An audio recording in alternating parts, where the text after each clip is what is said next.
How do you do? It would be a little unkind to present this picture without just a word of friendly warning. I think it will thrill you. It may shock you. It might even horrify you. So if any of you feel that you do not care to subject your nerves to such a strain, now is your chance to, well, we've warned you.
We'll do it live! Fuck it! Do it live! I'll write it and we'll do it live! Fucking thing sucks!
We should repent!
doing anything. Is this working? Can you hear me? I don't know what the fuck is going on. Is this working? Jesus fucking Christ. Oh my God. So, the mic was turned off deep in the computer. I had to go into the settings, like where the driver is, because somehow it got changed there. And then right when I fixed that, now on StreamYards, that immediately changed the mic to something else. And I had to fix it there. Fucking Christ. Where is it? I'm going on a meme spiel right now. I'm genuinely fucking annoyed. I need a second to calm down. Where is this?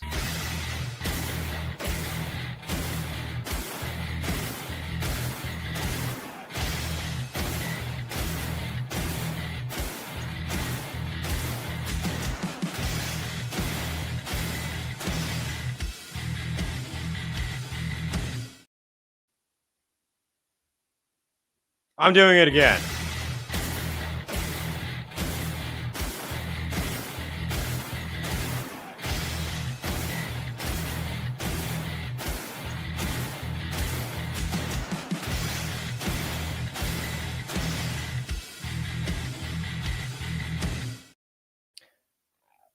Okay, so what the hell did you guys even hear? God, that was a long time to be on mute. Jesus Christ.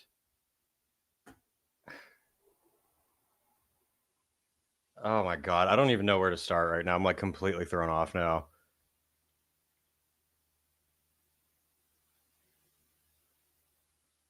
All I heard was repent, and that was it. That's all you needed to know. That was it. You said MAGA 2028 at one point. I thought you couldn't hear anything. How'd you hear my political rant I was going on right there? To recap really quick, because oh my God. Anyway, Rush is touring. Happy for the fans. I'm not a fan, but I don't hate him. What else? Rocket is there. He's not being tortured like Hassan Piker does to his pets because he's a piece of shit. That was the joke I made earlier when I was pointing to him. I bought Rocket a giant cat wheel he better fucking use because it's really expensive so he'd stop eating my cat lights or my Halloween lights. What the fuck else?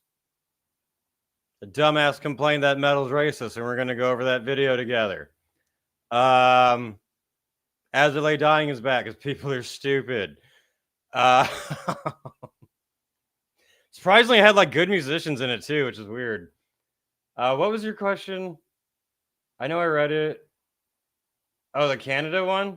Why Godzilla is going to Canada? Because it's there. That was my answer. Was because it's there. It's what other answer do you need?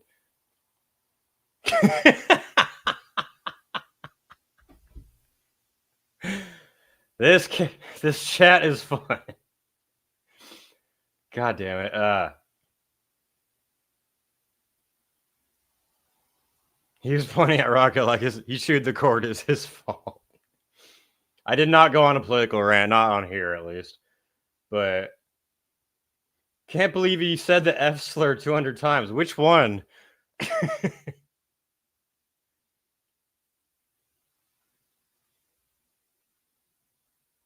God, I don't remember what the fuck I was talking about. Where should we fucking start now? Blame it's Canada's fault. The syrup chuckers made me lose my audio for the first half. Blame them.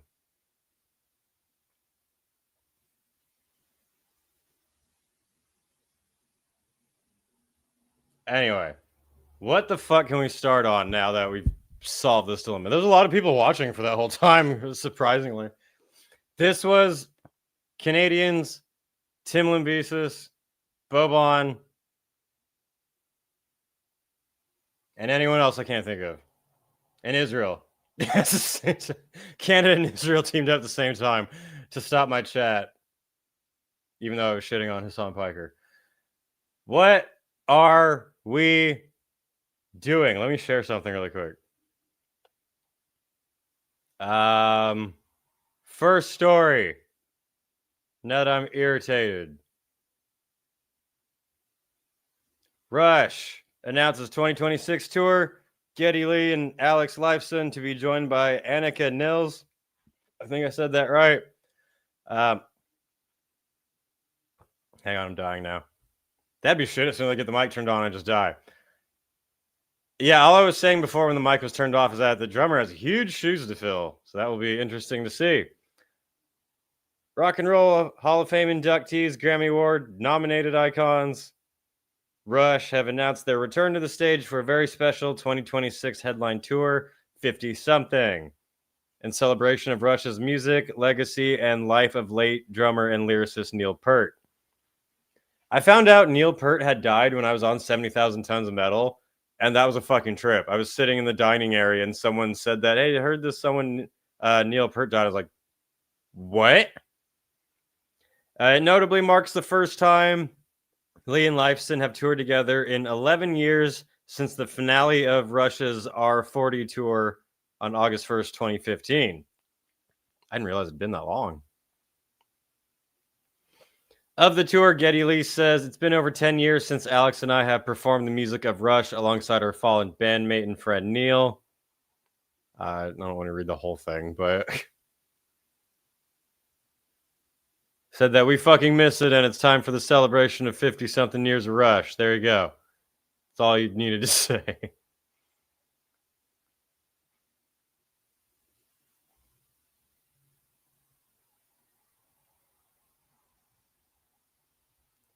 Says, yet life is full of surprises, and we have been introduced to another remarkable person, an incredible drummer and musician who is adding another chapter to our story while continuing her own fascinating musical journey. Her name is Annika Nils, I think, and we could not be more excited to introduce her to our loyal and dedicated Rush fan base, whom we know will give her every chance to live up to that near impossible role. Before we hit the stage, we also hope to add another musician or two to expand our sound a wee bit and free up Alex and I in order to show off some of our new fancy dance steps. Huh? What was that last part? I think that kind of means that we're really old and we would like other people to play it to help us out, which I'm not hating on, but I think that's actually what they're saying. How does the chat feel about Annika something lady trying to fill up to these impossible shoes, as the band states themselves? It's not the same without Neil. Can't stand Rush, but Neil was a drum god. Oh yeah, 100%. They're doing a ZZ Top now. I felt lucky I got to see ZZ Top right before that dude passed away. Neil Peart isn't dead, he's muted. That's a good way to put it.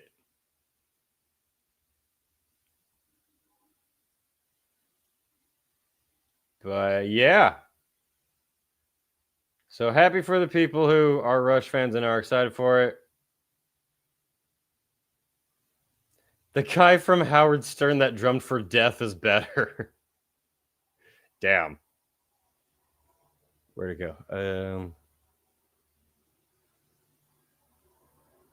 So yeah, do they have the tour dates? I think they did. Or they just say they're going everywhere. Oh yeah, so we got the tour dates, June to September next year. There you go.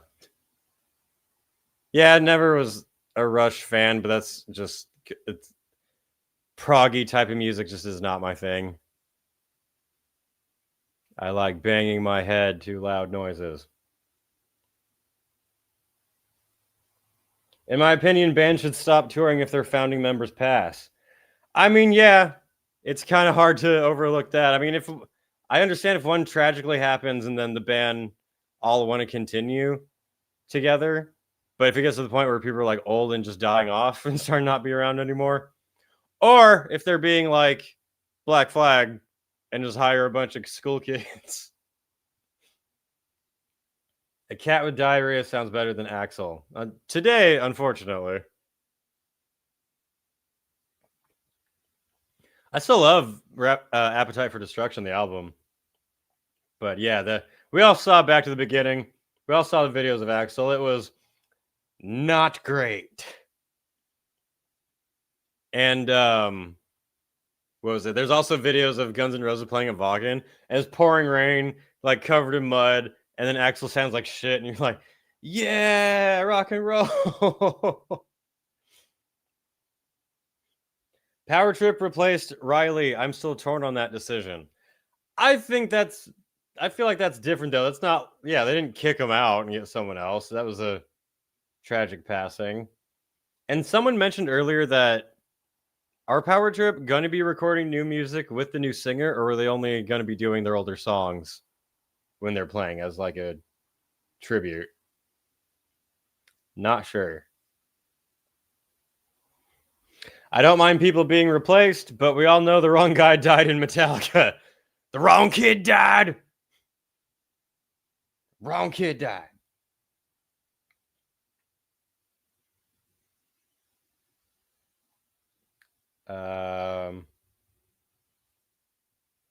With that rule, no Metallica.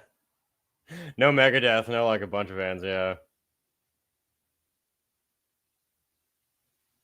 Jake says, my buddies in hell saw Guns N' Roses at Vaughan the same day they played, and apparently most of the bands that day said Axl doesn't deserve the headliner slot anymore. Yeah, I saw the reunited Guns N' Roses twice when it first happened because I was really excited about it, and I do think Axl was better then, but current day, it's a struggle. It's a very expensive headliner, too, for a not great performance. I'd rather see Metallica play the Super Bowl than Bad Bunny. I would rather not watch the Super Bowl. I don't care who's playing at all. Unless it's Guar. Guar can play the Super Bowl. That was one thing that I think everyone agrees on.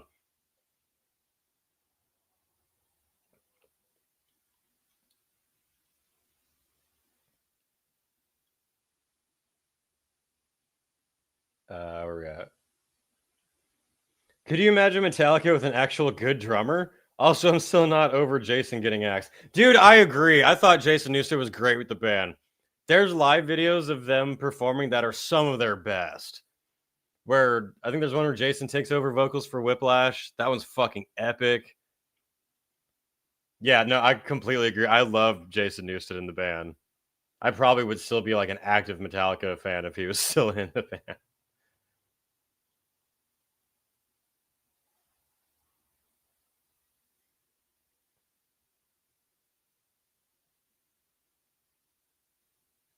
I saw Slash's Snake Pit open for AC/DC, says Courtney. Damn.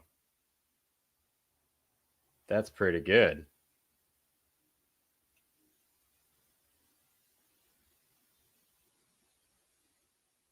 Jason didn't get axed. He quit from poor treatment. I'm a nerd, I know.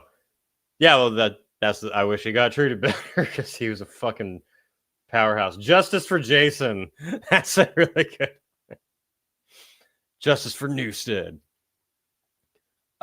We have some other things here to get to. Oh, I thought this could be fun. David Ellefson, I tried to pronounce it correctly that time, questions whether Dave Mustaine's farewell announcement is just an attempt to boost ticket sales.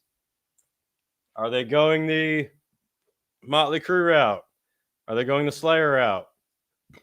I'm dying. David Ellefson was once again asked for his reaction to the band's announcement that its upcoming LP will be their last. Ellefson said, honestly, I don't think about it that much. I think probably everybody else thinks about it more than me. More for me than I do for me. It's been a rocky road for sure, obviously. And there have been moments sublime, and there have been moments that I just scratch my head over. But at the end of the day, look, Dave said 4.5 years ago he doesn't want to play music with me anymore. So I just left it there and just moved on. I'm not sitting around waiting for a call. I've already offered. If it should come my way, I'd be happy to participate on some level. What we saw in Birmingham for Ozzy's show, in my opinion, was 100% on point, the right way to say goodbye. I forgot he was there. You bring back the OGs, the 4 OGs, because obviously they went through there. Look, they fired Bill, blah, blah, blah, all this stuff. So to me, that is the model of how it's done. I mean, that is 100% the right way to do it. Then he says, if it really is a farewell, if it really is and is not just an attempt to boost ticket sales, because we've seen this movie before, boost ticket sales, go away, then get bigger offers, come after everybody's gone away for a couple years. Why are you talking about Slayer like that? I mean, we've seen how this works.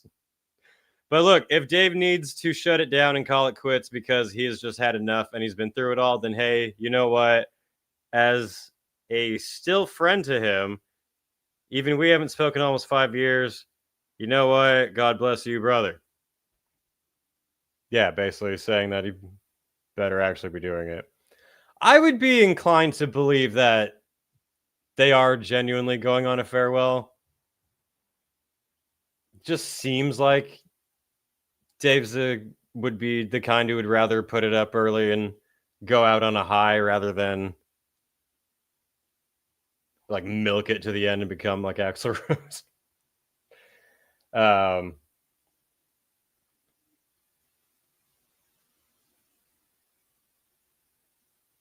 I love how in a recent video, Wyatt described Dave as metal's grumpy grandpa. He really is. That's why I think he could actually mean it, because he'd be more inclined to actually want to sit back and enjoy not being on the road.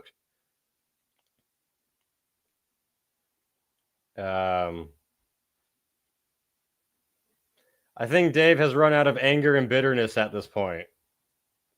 I mean, to be fair, how would you not? You start making metal music in your 20s or teens, your heroin days, and then you get to 60s, having grandkids. How are you going to keep that same type of energy, you know? Limp Bizkit at the Super Bowl with Fred Durst dressed as Gandalf. I don't know about that last part, but Limp Bizkit at the Super Bowl, I would 100% watch. That would be great. Actually, I think that's what this country needs right now. That's how we bring unity.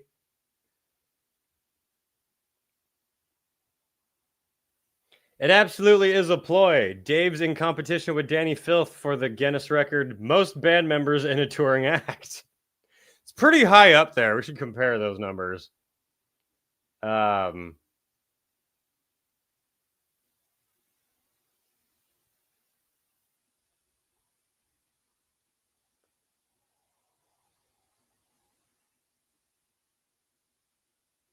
Sophia says, it's finally October, so I can wear my Halloween shirt and hooded cape this weekend. Why would you not wear that all the time? Who says that you're not allowed to just walk around in January in a Halloween shirt and hooded cape? You ought to say, fuck the man, do your own way. Yeah, I'm more inclined to think that Dave actually would do it as a farewell tour. But we will see.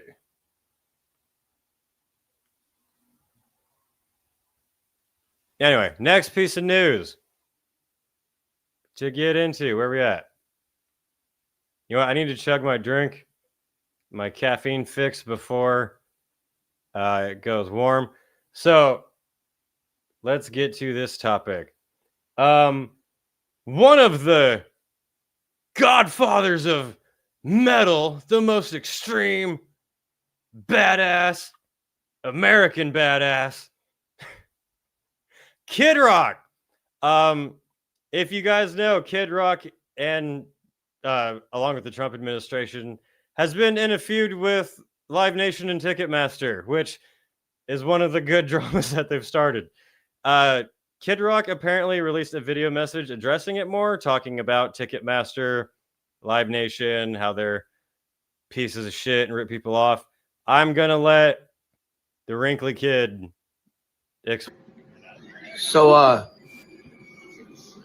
there were some of the people in the business talking about ticketing that when President Trump did that executive order with me in the Oval Office, that these know-it-alls out in California were like, oh, they're just showboating, really did nothing. What he did was he ordered the FTC and the Department of Justice to go investigate, see what the hell's going on with ticketing. Well, guess what? They investigated. And what happened? Deport all of them. Everyone who works for ticketing. All of the citizens, send them to Alligator Alcatraz. This is a great shot. I'm going to screenshot this in case I make a video on this later because this is really funny. Proceed, kid. They filed a fucking lawsuit against Ticketmaster. Because clearly they found out that those motherfuckers are crooks, and they've been crooks for decades, fucking over the public, fucking over artists. Yup. Now somehow, can I flip this phone around? Somehow I got one of these world orbs. Motherfucker knows how to use an MP5, but does not know how to use a cell phone. And that proves you're a human. Comes with an app, world app. You download it. It's proof of humanity. This thing would cut the bots out, cut the scalpers out immediately. Somehow I got one in my fucking house. But the ticketing companies can't figure this out. You know why? Because every time, if you buy a ticket and go to a concert, you are their worst customer. They want that ticket to resell on their own platform so they can fuck everybody twice. That they own. Yeah, that's 100% true. That's why sometimes they'll lie about shows being sold out when they're not, but then they'll have them on the resale market that they own. They get the service charges. They get another, whatever, 17% or something on top of all the other horse shit they're dicking you around with. So like I said from the beginning, I don't know if breaking Ticketmaster Send the National Guard to Ticketmaster. up solves the problem. I'm not sure if this orb solves it, but it's a step in the right direction. I know this. None of the ticketing companies are using it. Somehow I got one in my fucking house. But they can't figure it out. They're full of shit. They could have stopped the bots years ago. They could have fixed this fucking problem, and they haven't because they're greedy fucks. So I hope they all go down personally, right to the fucking bottom. Fuck them. And I hope we. How are you going to disagree with that? You may hate Kid Rock. Who is going to disagree with what he just said there? We can figure out ticketing so us as artists, when we set a price, we can get the tickets into the hands of the fans at the prices we set. And I know that's not really I'm a capitalist to the bone, and there's some questions there. But these bad actors and other all the ticketing companies, and they're not even scalpers, brokers, whatever you want to call them. They've hid behind the disguise of capitalism for years. Fuck them. This is one that we need some regulations on. Either a price cap. I'd say 10%. You can't resell a ticket for 10%, like the 10, 15%, like they do in some European countries, or use this proof of human thing. It's not bad. Whatever it takes. I shouldn't be the one to figure it out. These motherfuckers should, but they haven't. They've raped us for fucking years. Fuck them. I hope they all go down. But really what my name is Kid. What I hope for is we can fix ticketing for the fans. And by the way, they've been fucking the artists too, but I'm kind of second in that equation. I want the fans to. His house is, I'm not joking. His house is a straight up replica of the White House, except a little more badass. So yeah, he doesn't have to complain about artists not getting paid. But gotta say, pretty cool of him to go that hard against them when he definitely is sitting comfy himself. To be able to go to a show at the prices I set for my tickets, and most artists do. We'll see if any other artists get on board, by the way, with this lawsuit and their management, if they want to talk and tell them about the bullshit that's going on for decades. A lot of them will puss out. Straight up pussies. All these outlaw country singers. They'll be a bunch of fucking pussies. He's not wrong there either. When they should speak up for their fans. Let's see if Pearl Jam steps up. They wanted to fix ticketing years ago. They probably won't. They tried. Pearl Jam tried to do a tour of non-Live Nation venues, and I think it was such a pain in the ass that they had to cave. Because they'll be like, oh, we hate Donald Trump. He's wearing his own hat with his name on it that says he's an American badass. You could buy that from a fucking Golden Corral. We have Trump derangement syndrome. All these other presidents could have fucking done something. Bush, Obama, Clinton. They didn't do shit. Nobody. Why did Bush not bomb Ticketmaster? He could have invaded them. Why did Obama not deport Ticketmaster? Come on. But he has. Trump does. Trump is. We are. So calling your bluffs, right? Just don't tell the Trump administration that Ticketmaster has the Epstein files, because then they will run away from it as fast as they possibly can. Right now, let's see what happens. Rock on. So that is the Wrinkly Kid's opinion. I mean, I'd fucking agree with him completely what he said there. Can't say I'm a Kid Rock fan. I love the Bone with the Bone to Bang song as like a joke, but besides that, I don't fucking listen to Kid Rock. But he has always been on this crusade for quite a while, actually, against Ticketmaster and those people. And the last Kid Rock boycott lost that company a lot of money. I'm just saying, maybe we should listen to him here a little bit. Andrew became a new member. What is up, man? Godzilla, thanks you for your contribution. Sick from the Kush gave a $10 super chat. Thank you so much, dude. Hang on, I'm dying. The ticketing is only like half of it. Live Nation also has the big talent agencies at gunpoint. Yep. If you let the bands under you play the independent venues, they stop you from using Live Nation venues. This is correct. So if a band even does their best to not play Live Nation venues, they can still be bullied out of it. Those venues can be bullied. Live Nation are like the most legit, evil, corrupt version of corporate capitalism that could possibly exist.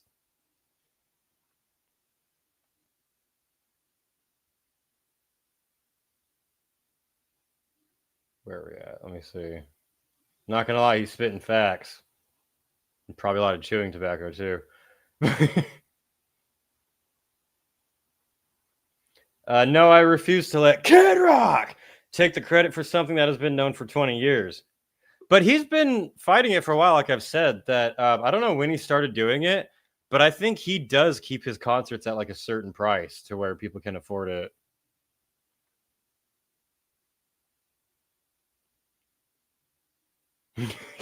Tim Lambesis says, "Who's this commie trying to silence free enterprise?" This fucking libtard Kid Rock trying to censor us.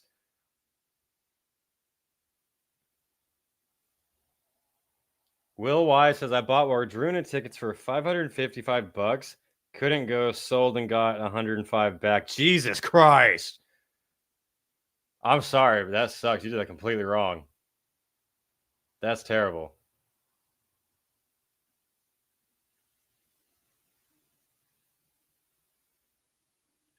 Metalist racist towards Karens of color. Karens of color is pretty funny. I like that. Lone Wolf says, "Metal's not racist, for fuck's sake. I'm sick of this type of energy being used to corrupt people. Just chill. Jesus." I agree. We're getting to that. That's not... I know you see Kid Rock and you think we're talking about racism right now, but it's actually a different topic. But we're going to get to that in a moment. You got to throw the jokes out everywhere you can, folks, you know?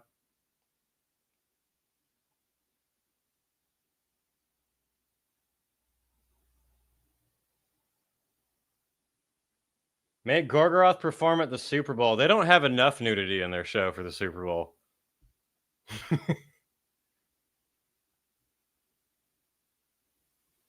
Anyway, as I'm saying, I don't support Kid Rock in his music career, but I support him in his crusade against Ticketmaster. That was interesting.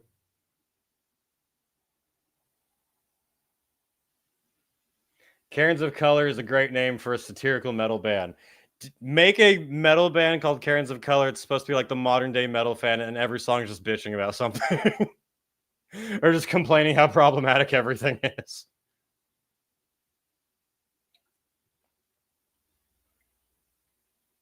Yeah. Anyway, next topic. Which one are we getting to?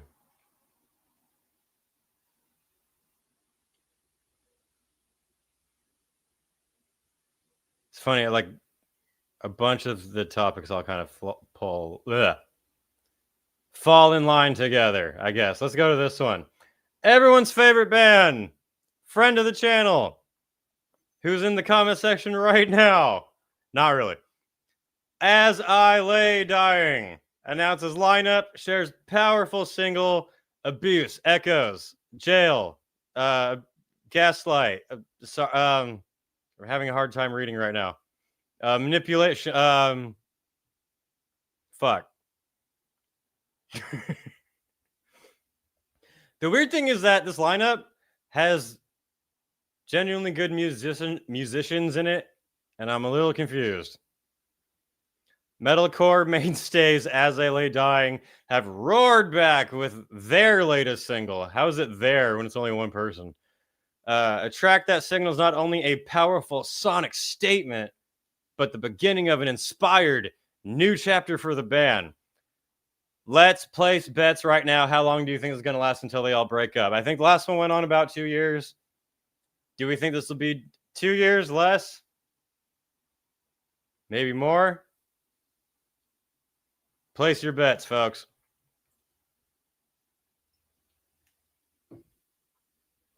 Yeah. Layered in abuse, abuse, and abuse, Echoes explores the internal battles. Are you fucking kidding me?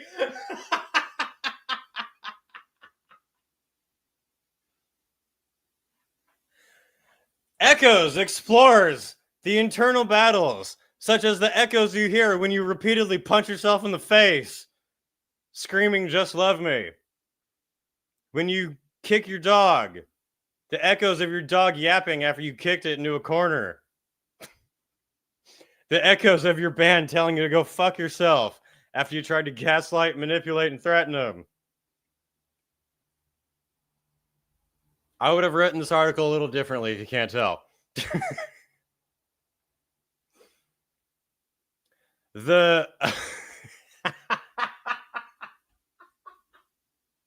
This is too fucking funny, dude. The bruise marks we leave behind and the strength of our fists found in the forging of a new identity. Wow, for someone we know is a gaslighting manipulator, that stands out. Delivered with unrelenting passion and signature intensity, it's definitely signature. The song highlights the band's trademark balance of lies and manipulation. Oh my god.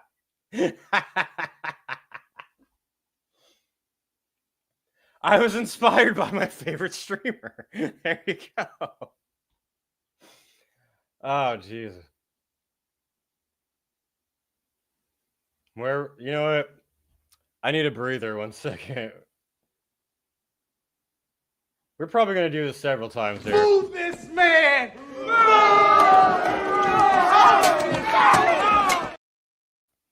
My joke earlier covered up. It said that the song highlights the band's poignant introspection.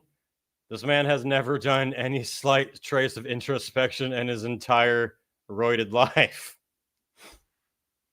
The band lineup consists of Tiny Tim, Chris Clancy, who was, I don't remember what band these guys were in. I think that's him. Bill Hudson on guitar, who plays with I Am Morbid, plays with Doro. I've seen him a couple times. He's a cool guy. Don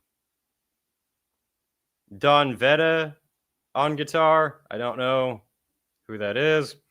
And Tim Young on drums, who's a fucking badass solid drummer. That's a little weird. I mean, people can do whatever they want, but interesting choice. I give it 2 years. I didn't even, I didn't even read all of this part of some of the people adding in. Okay. All right. Tiny Tim commented, as the only primary songwriter on every As They Lay Dying album, I'm always going to find a path forward for this catalog of music that I'm so passionate about. But sometimes things come together even better than expected. I'm incredibly grateful for my new bandmates. In addition to being incredibly talented, they genuinely care about my well-being and the band we are now all a part of. Do they lock you in a straitjacket every night? If they don't, then they don't care about your well-being. Or are they all yes men? Hudson, the guitar player, said, Tim Lambesis and I first met almost 20 years ago, and I've been in multiple bands with Tim Young. It's an honor to be a part of the new chapter of As I Lay Dying. Is it? What a great way to get together and play with so many friends of 15 years plus at the same time. Okay. Clancy says, excited to finally share this new chapter. Probably a short chapter. Check out the music video for Echoes. Proud of what we created together. Hope you enjoy it.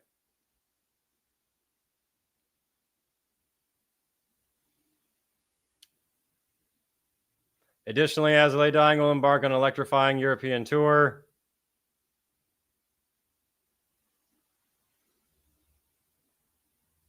Over the past 7 years, As I Lay Dying has gone through a series of lineup changes that have left Lambesis as the only remaining founding member. Why is that? Yeah, so, I mean, I don't fucking know, man. I don't know why you would make that decision. Whatever. I hope the best for y'all. I hope you're not forced to sign any NDAs. Someone also pointed out that these concerts are an evening with As They Lay Dying, and nobody else wants to play with them.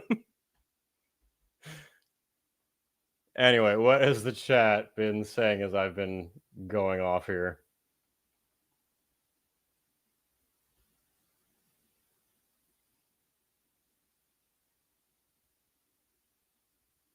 We can only hope it's a short chapter.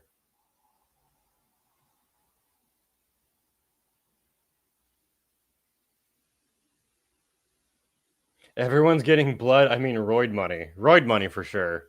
Which is hard to have because you're taking roids, you're usually spending a lot of money. What Bill Hudson from TSO is in As I Lay Dying? Apparently. I don't know, man.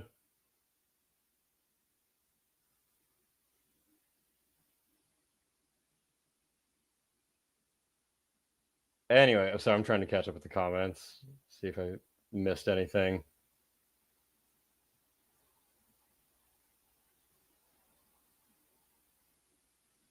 I might go just to see what a shit show it would be to see live. In between songs, just yell, just love me! Just love me! God. Yep, I don't understand people. I am willing to bet that lasts maybe 2 years before shit starts happening again. Now, what should we talk about? Man, let's get into the big main subject here. We might as well. Actually, one more quick subject, and then we're going to get into the is metal racist huge discussion. But, because I wanted to cover this before and then kept missing out on it. But ex-Evanescence guitarist Jen Majura says a combination of a lot of things led her to her decision to step away from the music industry. Jen was a bass player who was in the band Equilibrium, I think some other bands before joining Evanescence. And then she kind of suddenly quit and said that she was quitting music because the music industry is rough. She says, she said she was stepping away to focus on healthier and better things with her life. Asked how she came to her decision to retire from touring. She said, first of all, that thought didn't come into my mind overnight. Absolutely not. I've been thinking about this even before the pandemic. Imagine I've been doing this since I was 17 years old. I just turned 42 this year. Damn, that's a long time. The thing is, life is constantly changing, and I don't have any problems with that. People are changing. It's fine. That's life. But the more and more I've been doing this, and this defines touring, constantly being on the road, even having a barkeeper in an airport lounge calling you by your name because you're there all the time. It's like you're traveling too much. You're doing this too much. And countless nights spent on airports, on planes, dealing with jet lags and being exhausted. And sure, playing the show is a great reward, but all that is an equilibrium that comes with the fact that I sacrificed my private life for all my entire life. I've never had a private life. I always put my work first. Do anything since you're 17, you'll get burnt out. Hold up.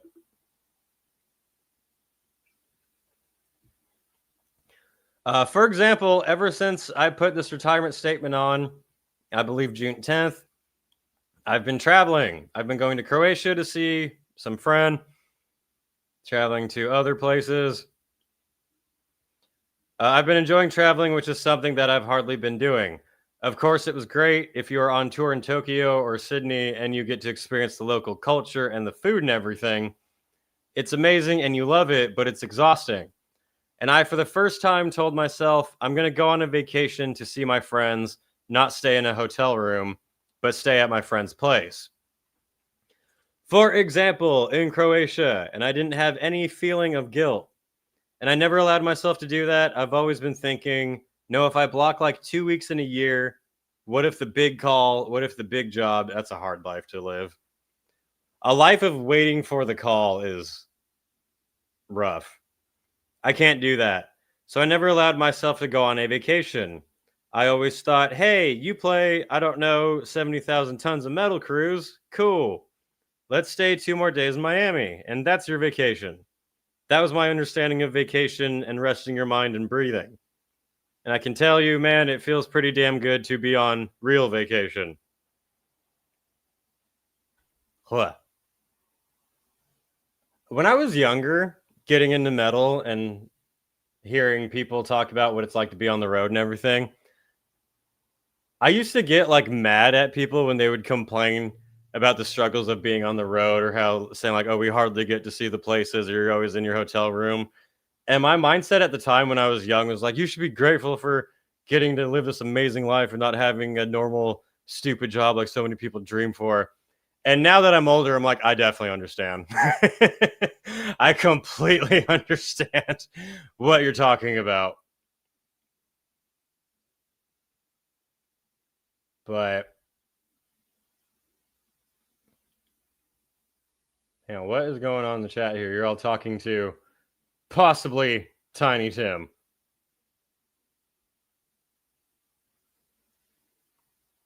Anyway, back to it.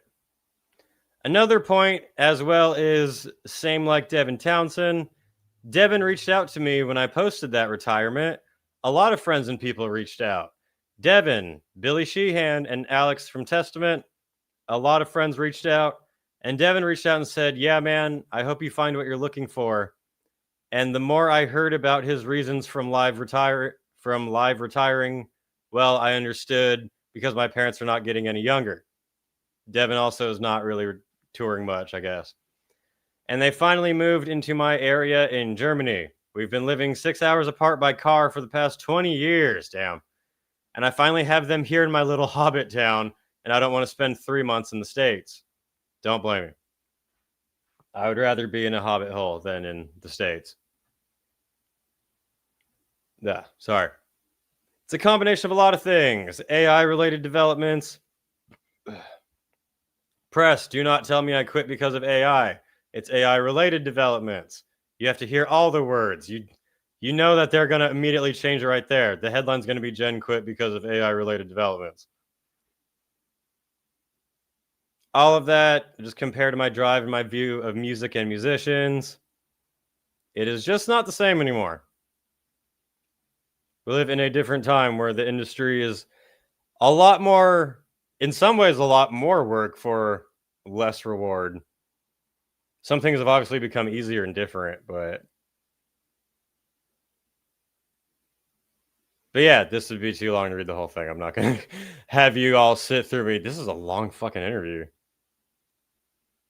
But yeah, she seems cool. I actually was on the 70,000 tons of metal when she played with Equilibrium. And yeah, it's an interesting look into the real world side of current day music industry.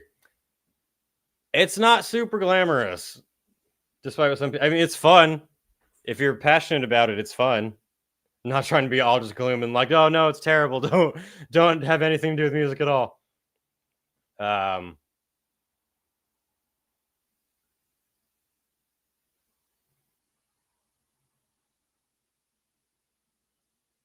What the fuck are we all talking about? I'm trying to see what the comments are doing here.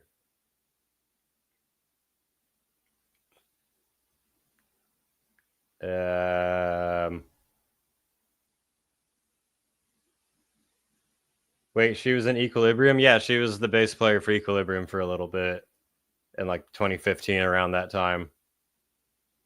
I remember because I was blown away when she joined Evanescence. I was like, holy shit, that's a huge jump.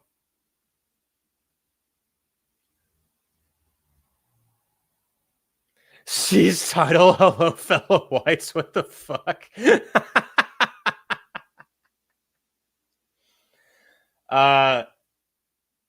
Well, that's the music industry side of things. Let's get into the racism topic, since it seems that's what the chat is demanding at the moment.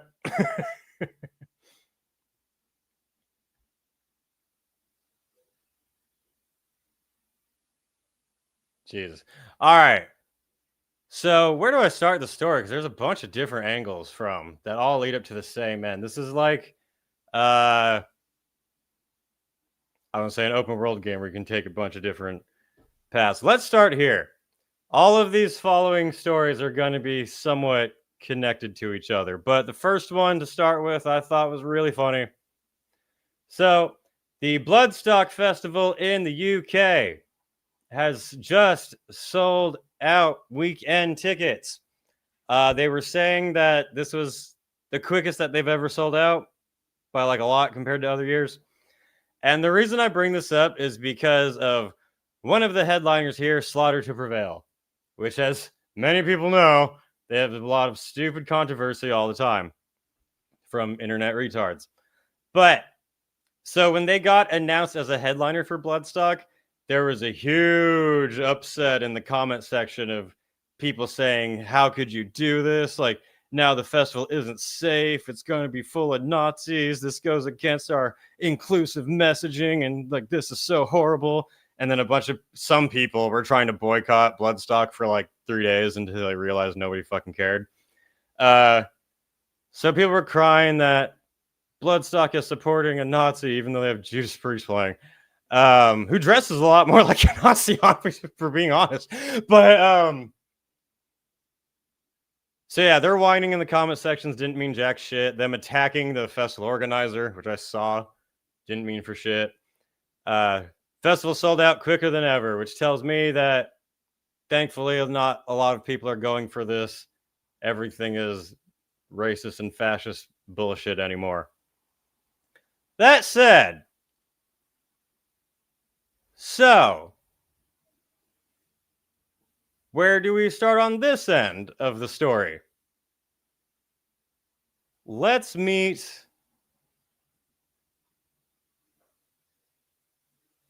actually we'll start here with this article. So recently there was a festival called Metal Threat that took place in Chicago. It was a very underground black metal, death metal, old school, very controversial lineup. They faced a lot of struggle in the event happening. Where's the right? Did I will just start with this one here on one of the pictures of the lineup. I think this was the last day. From them, they said, Metal Threat Fest 2025, Sunday schedule and updates. This has been fucking amazing, but I'm glad this is the final day. Someone, as mentioned, got moved to Sunday because of scheduling issues, and Crypts of Despair ended up playing Friday in their place. Also, Lurking Terror asked to play my festival and decided that it would be a good idea to trash my festival publicly. I can't possibly understand the logic in that, but hey, this is 2025 and they have been removed from the festival. So Metal Threat, this is what the lineup was supposed to be. And it is basically like a hodgepodge of bands that will offend people. There is a combination of, I would say, more activist-minded current black metal bands, and there's some bands with some questionable members, and there are some bands who are straight-up white power bands. And I am not someone who calls everything racist. There was a band in here I saw that legitimately themselves were saying they're a white power band. So I'm like, okay, that's a little different than, like Phil and Samuel being drunk. But so it's a controversial lineup. And when everyone started like kind of finding out about this, huge explosion. There were issues here with, I think some of the offensive bands weren't able to get their visas. So they had to drop off the lineup like Satanic War Master did. And then some of the other bands who did have visas or were American got offended at the offensive bands that were playing. And then they dropped off and called the whole festival shit. Basically throughout this whole weekend, this schedule was changing constantly and shit happening. But it seemed like it went okay. I don't know. I wasn't there. I don't know who this is. Doror. Anyway, so they went through a lot of fuck shit, you could professionally say, in their situation. Jay says, oh, thank goodness you don't think everything is racist. I'm mixed race and I don't think everything is racist. The woke parade are trying too hard to look good. I fucking hate it. I completely agree. Thank you. Shout out to you, Jay. Yep. I was just having this conversation with someone the other day. Like, this whole calling everything racist shtick is so fucking old and stupid. Some of them straight up are, like this one band. It's going to be mentioned later in the article, but you know what? I'm going to save that for then, but I'll bring it up then. Anyway. Yeah, no, woke people are stupid. Anyway. Speaking of which, so this festival happened, and then this article actually came up today, I believe. Yeah, today. And it was funny because I was about to talk about this band on here anyway, and I was about to talk about the festival on here anyway. And then they combined in like a really awful Avengers mashup. Ripped to Shreds, who are a band that we actually played with recently at that metal and wrestling show. I thought they were good at the time. Ripped to Shreds calls out old school death metal band for playing festival with, quote, neo-Nazi band. Now, Chicago death metal band Master is being criticized for playing a festival with a band that is said to glorify the black slave trade. Let's proceed. Legendary death metal master. Legendary death metal band master has been called out by Rip to Shreds for playing a music festival with neo-Nazi bands, coming from Vice. The situation emerged on Monday with the Bay Area metal band posting on social media that they were pulling out of a show featuring Master, specifically due to them playing the Metal Threat Festival in their hometown, alongside a band called Argoslent. Something. This is the band that is legitimately a white power band. They are. There's definitely no like getting around that one. The song that popped up on YouTube when I typed in that name, it was called Flogging the Cargo.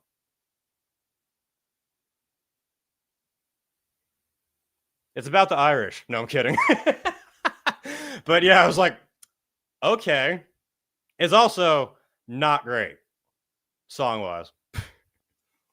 But so Ripped to Shreds had said, refusing to play with a neo-Nazi band like whatever the fuck that glorifies the black slave trade is the lowest possible bar, and Master still failed it. So we are withdrawing from Friday's show at the Gilman in Berkeley, which is where I grew up at. Support to some booking for doing the right thing and canceling the show. We're still leaving Heavy Talent.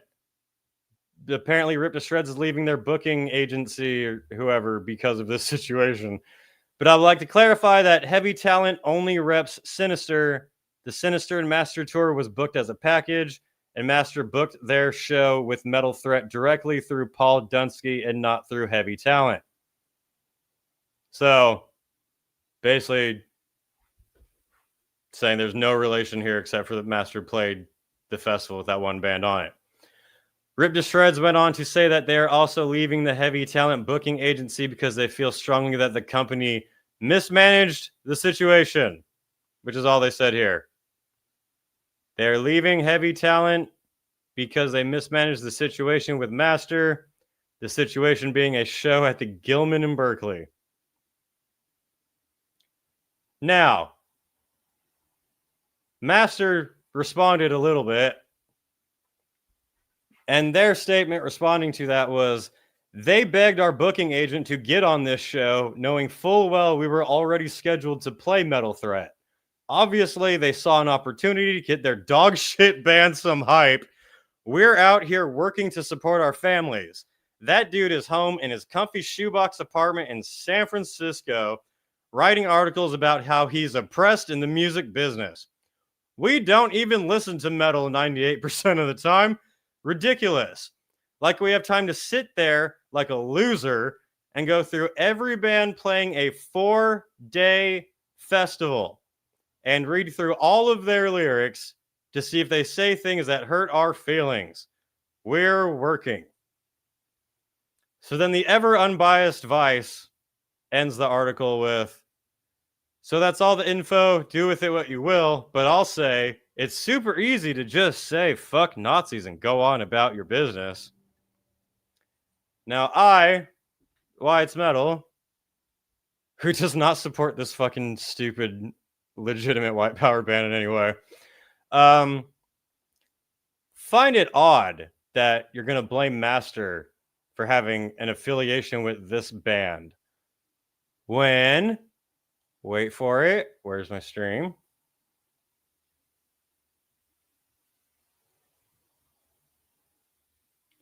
So Master played Sunday, October 5th.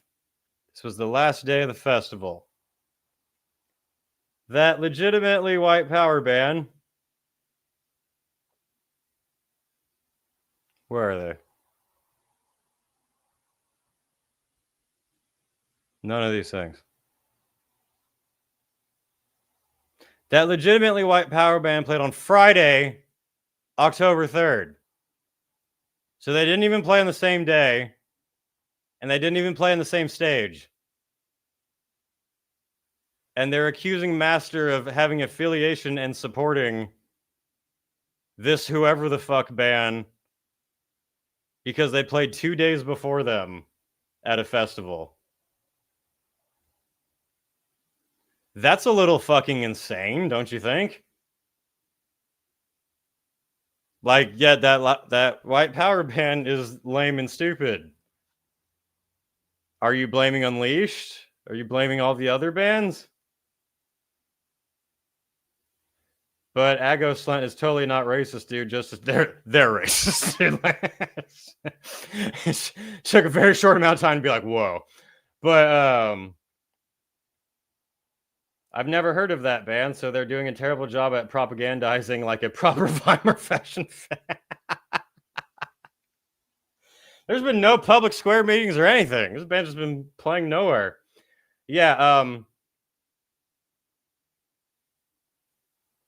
he's not wrong. You can't go through the whole lineup. Who gives a shit if you don't like who you share the stage with? Fuck off. Yep. That's my whole thing. I mean, yeah, that's fucking absurd. You're playing a show with another band later on in a different state. That band played a festival where 2 days before a band played on a different stage. You don't like that other band. So you not only blame Master for it, but then you're leaving your booking people because they put you on the show?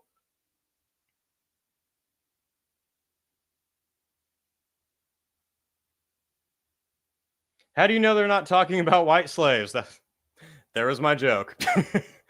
Gonna say right now, for anyone watching this is going to take things out of context, I'm quite certain they're not. But how do you know? You know what? I'm going to write a song about the Irish slave trade just to piss people off and confuse them.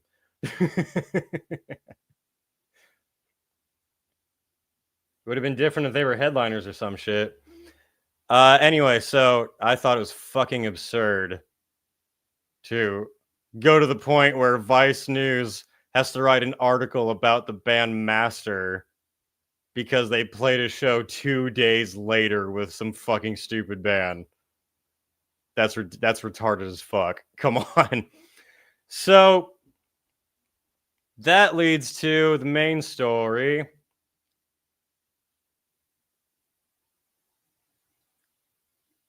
That we're going to react to here.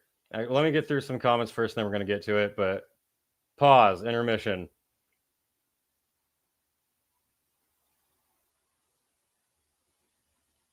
The word slave comes from the word Slav or Slavic, so quit whining 100%, dude. When you guys learn the history of the slave trade, how it actually happened, not what American schools tell you, you're like, what? No idea. Argo has great music, but yeah, they're racist. I disagree that their music's great, but I agree they're definitely fucking racist. Like, damn. I have a very historically knowledge chat here, which is pretty cool. Heavy metal isn't racist. It's just so pale it reflects moonlight. Why are you assuming all these pale white people are racist just because they're afraid of the sun? Isn't that a little bias? Isn't that being a little hateful yourself there? But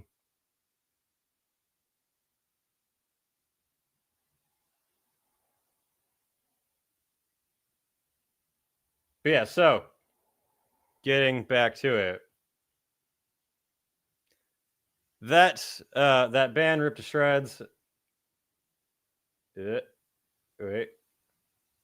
The vocalist for the band uploaded this video called How Heavy Metal Upholds White Supremacy. Now buckle in, chat, because we're going for a ride.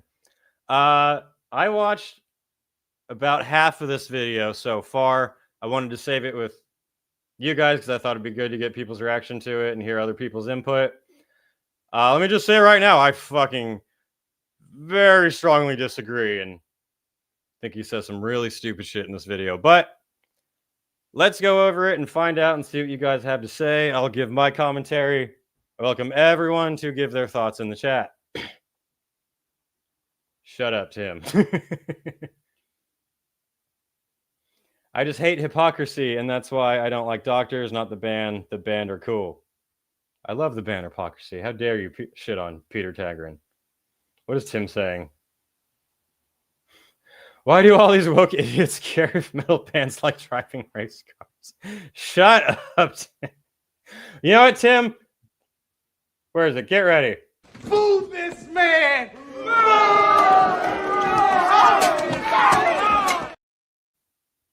All right. Please inform us of how metal upholds white supremacy. What's up? I'm Andrew from the death metal band Ripped to Shreds. Today, I want to talk about how heavy metal upholds white supremacy. It doesn't. Thank you for watching Wyatt's Metal. See you next week. I'm not going to go into intersectionality because I'm not really a poli-sci or sociological expert. So what I want to do is talk about my experiences and some of my friends' experiences with heavy metal. So this video is not really aimed at open racists like this. Open racist. Shouldn't you be making music that sounds like ching cho chang bai ching chong? Leave American music and white music alone. It's not for you. That person's a dumbass. Or like this. At least the band I was in on Relapse was sick. Like most of the... This is a joke. Oh, wow. Words I'm not going to say on here. Because they'll never care about this stuff. You should read my chat section. Anyways. Nor is it aimed at the moderate who believes racial prejudice only manifests in physical violence. Or even the white liberal who believes that racism can actually be systemic and institutional. I want to address my fellow Asian Americans and people of color. Oh, yeah, I guess I can't watch it. We often see bullshit, like separate the art from the artist, repeated, an excuse that'll take too much time to fully unpack in this video. But does it? Is separating the art from the artist a rough thing? Ooh, fancy words. Your experiences are anecdotes, they're not data. That's a good one.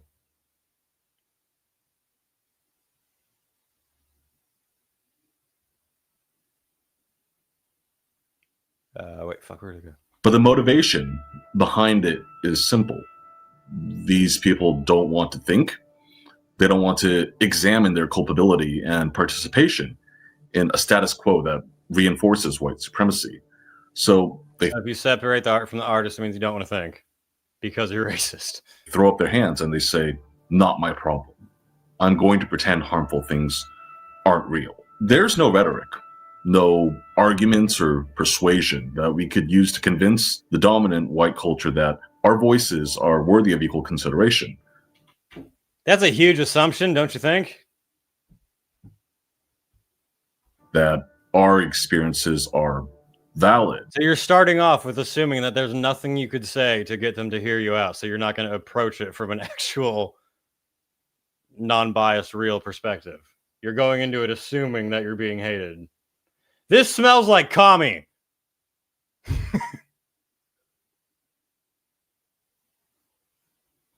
And harmful. To draw a parallel to Black civil rights struggles in the 70s and 80s, people of color need to forcefully desegregate heavy metal. We have to forge our own path as leaders. What? And not wait for equality to be granted from on high.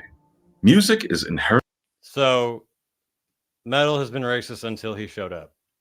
political. No, it's fucking not. Music is an inherently political statement. No, it's not.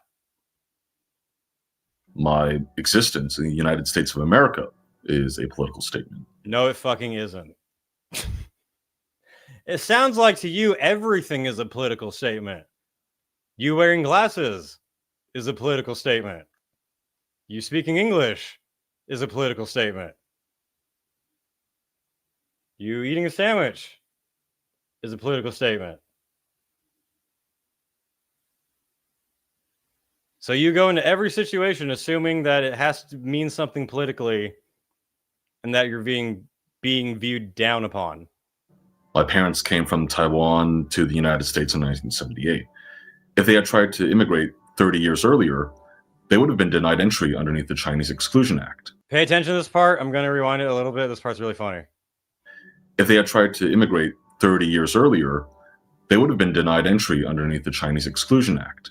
Just think, how long really is 30 years? First of all, what does the Chinese Exclusion Act have to do with metal at all? Secondly, he goes on to say here that 30 years is not a long time. For my fellow millennials, that's where our childhood was.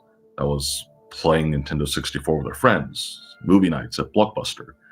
It was Animaniacs or Captain Planet on Saturday morning cartoons. 30 years. Because you were a kid 30 years ago. If you asked, let's go to, if you went to the 1960s and you were like, how much is 30 years really? And then your grandpa starts screaming about Germans and trenches, 30 years is going to feel like a long time. But yeah, so he says that The United States in 1978. his parents came there in 1978. If they had tried to immigrate 30 years earlier, They tried to come 30 years earlier, they wouldn't have been allowed. So 30 years before 1978 is 1948, right? So 80 fucking years ago, roughly. It's not a delusion. I actually hate him. This guy's already giving me a headache.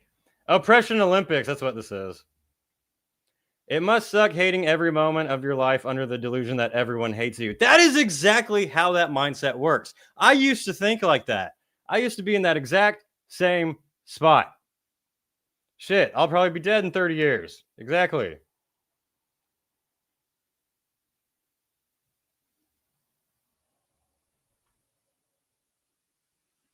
But oh, this was what I was going to laugh at. So we're talking about racism and how bad everything is. Look at this Chinese Exclusion Act. The United States in 1978. If they had tried to immigrate 30 years earlier, the Democratic Chinese Exclusion Bill has been signed by our Democratic president. Go back just the United States in 1978. If they had tried, hip hurrah, the white man is on top. Let every Democrat in all caps and all other good citizens turn out and ratify this Democrat. It says Democrats like 5 fucking times on here. Isn't that fucking hilarious? Oh my God. To immigrate 30 years earlier, they would have been denied entry underneath the Chinese Exclusion Act. Just think, how long really is 30 years? For my fellow millennials, that's where entire band, our childhood was. It's multiple wars. I was playing Nintendo 64 with our friends. Empires have fallen in 30 years. Movie nights at Blockbuster. It was Animaniacs or Captain Planet on Saturday morning cartoons. 30 years. 30 years for you is Animaniacs.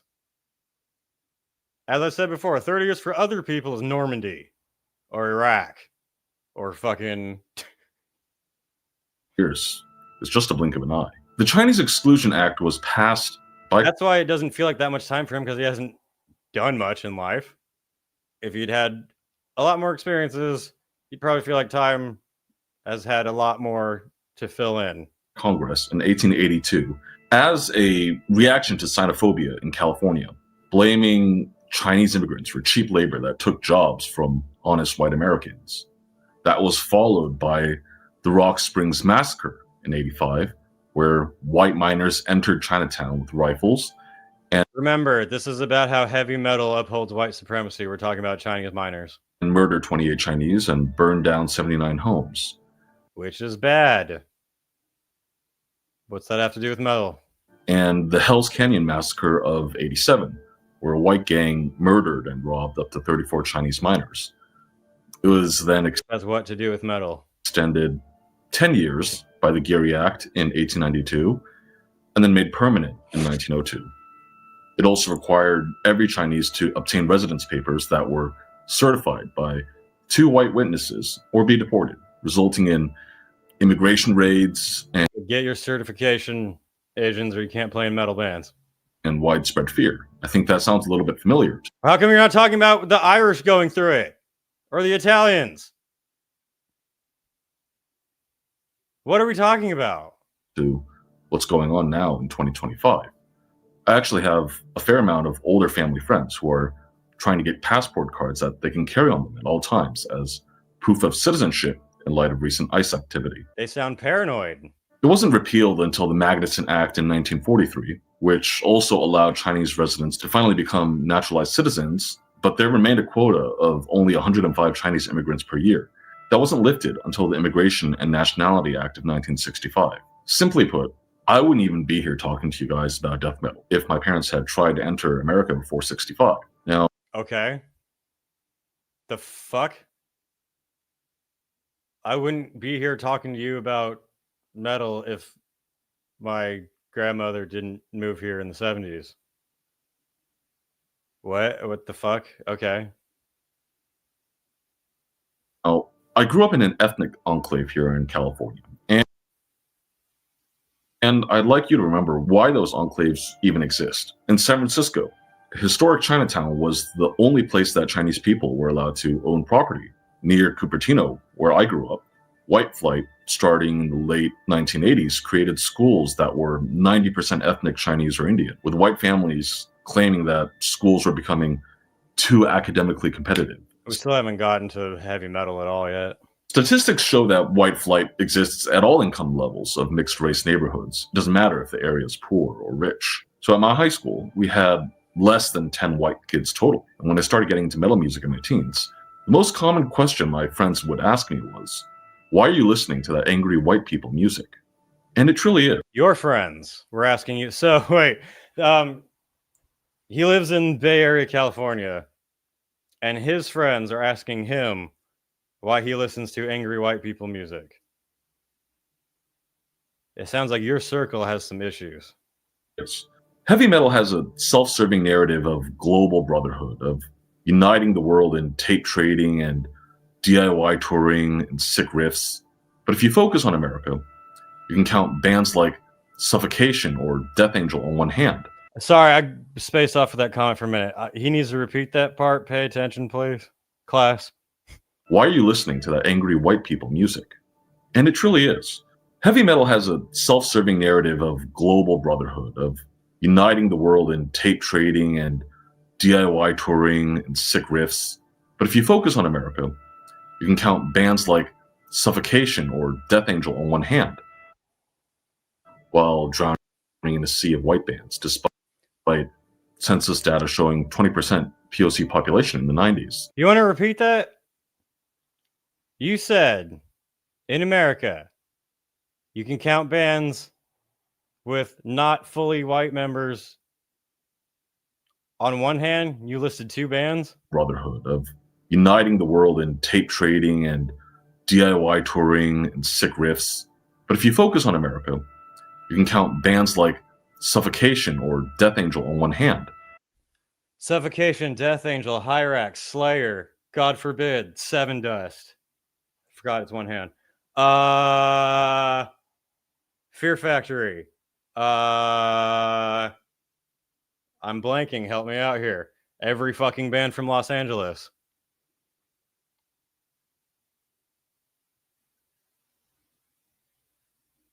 Lies detected. Huge metal network in the Bay, and every ethnicity is involved.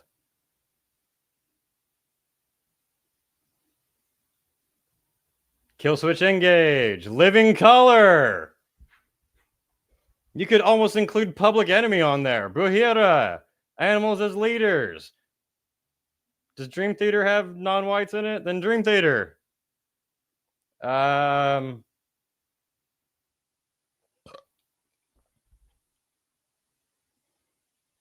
knew it. I called that Phil would be the example. Of course. Duh. Testament. King's X.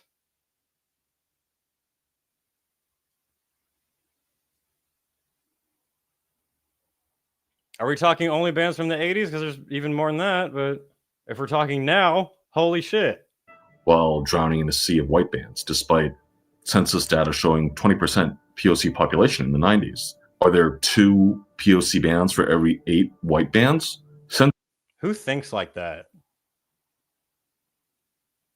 Do you go to a metal show and see that there's 5 bands on the lineup and see 4 of them had whites and 1 of them had an Asian and a Latino in it, and you think to yourself, no, we need to add another. This isn't right. We need to add one other band of a different colored person. While everyone else is headbanging to the music, you're thinking of race. Isn't that weird? Census data today puts America closer to 40% non-white. Are there even... I've seen metal bands of all Black, Asian, Brazilians playing in front of thousands of white people having a blast. 2 POC bands for every 80 white bands. So I think it's obvious heavy metal is majority white in America as well as globally. But in what ways does it uphold white supremacy? And to answer that, we first need to define what supremacy is. It's white people dominating and gatekeeping the social, cultural, and economic capital of America. Imagine being in 2025, being from Bay Area, California, bitching about white supremacy. It's examining everything through the white perspective. It's defending the status quo. Who the fuck thinks like that? I don't walk around thinking, oh, let me view everything through my white eyes. White supremacy. And to answer that, we first need to define what supremacy is. It's white people dominating and gatekeeping the social, cultural, and economic capital of America. It's examining everything through the white perspective. It's defending the status quo, the existing racial order of America that elevates the white voice above all the rest. Here's a concrete example. That's why we had Obama. That's happened to me uncountable times. Whenever I point out that heavy metal is dominated by white bands, the reflexive response I get is, but what about this band from another country 5,000 miles away? And for fourth or fifth generation Asian Americans, they have close to zero connection with ancestral homelands. And that other country invariably is Japan. And also, What the hell are you talking about? So you're saying you make the claim that metal upholds white supremacy, and then somebody says, what about a band like X Japan? And your thought is, they're not the right Asian. also assumes a pan-Asian identity that doesn't exist. Chinese, Japanese. This dude makes a lot of assumptions on people he doesn't fucking know. Cultural and economic capital of America Right. by white bands. So when you make the claim that metal upholds white supremacy, and someone says, what about a band like X Japan or Crypta or Sepultura or all these bands from other places? And you go, those don't count. What? The reflexive response I get is, but what about this band from another country 5,000 miles away? And for fourth or fifth generation Asian Americans, they have close to zero connection with ancestral homelands. And that other country invariably is Japan, and also assumes a pan-Asian identity that doesn't exist. Chinese, Japanese. How fucking weird do you have to be?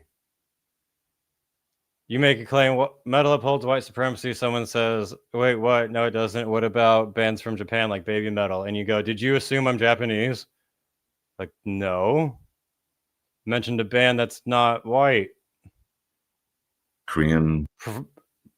Showing examples that disprove your argument is not some like lazy insult. Filipino, Vietnamese, Hmong, Laotian, Cambodian, and the many, many different South Asian countries all came to America under extremely different circumstances and different time periods. And they all faced different kinds of oppression with wildly varying outcomes of success. Correct. Even just talking about ethnic Han Chinese alone, we came to America in two major waves. One group from Guangdong as unskilled labor in the 1850s during the gold rush. What does it have to do with metal upholding white supremacy? So someone says, what about bands from Japan? And you go, well, the gold rush.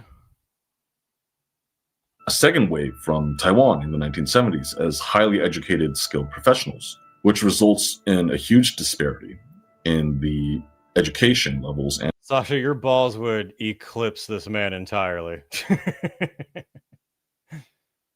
economic success between those two groups. And it's that latter wave of Taiwanese immigrants that are weaponized by white America as model minorities to wield their success. What? Whites weaponize Taiwanese people? Success between those two groups. And it's that latter wave of Taiwanese immigrants that are weaponized by white America as... Ah, yes. Jensen Huang of NVIDIA CEO, super wealthy, powerful, apparently immigrant. This is apparently a weapon used by white supremacists to uphold something. Model minorities to wield their success as a cudgel against other POC. Success is bad, guys. If you uphold someone as a model of success, that's bad. All those pictures of Michael Jordan in my school when I was young, those were bad. Despite being handpicked for immigration due to their skills and education. So this kind of lazy response, what about a band from Japan? Both betrays... Pause. He also just said Taiwan is China. Did he really say that?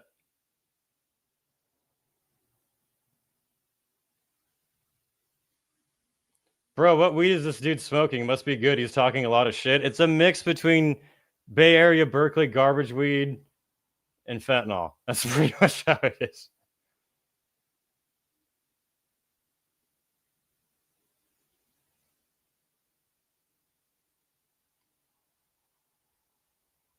Anyway, sorry. White America's perception of Asians as a monolith that you can't tell apart, and their ignorance of how Asians in their communities are unwelcome. What a hilarious sentence he just said. He just said that whites in America assume that Asians are a monolith. Monolith. ignorance of how Asians, in their white America's perception of Asians as a monolith that you can't tell apart, and their ignorance of how Asians in their communities are unwelcome. So he's claiming that white Americans view Asians as a monolith. Isn't that viewing white Americans as a monolith? Isn't that what you're doing? You're saying that these white people who don't think in the racist terms like you do are... Like, am I fucking crazy here? Am I getting dumber by the second? I think so. This is why you don't take Tylenol when you're pregnant. I know I'm being probably like coming off meaner than I am trying to be, but I'm sorry, this is fucking retarded. You need to hear a different opinion. Sorry.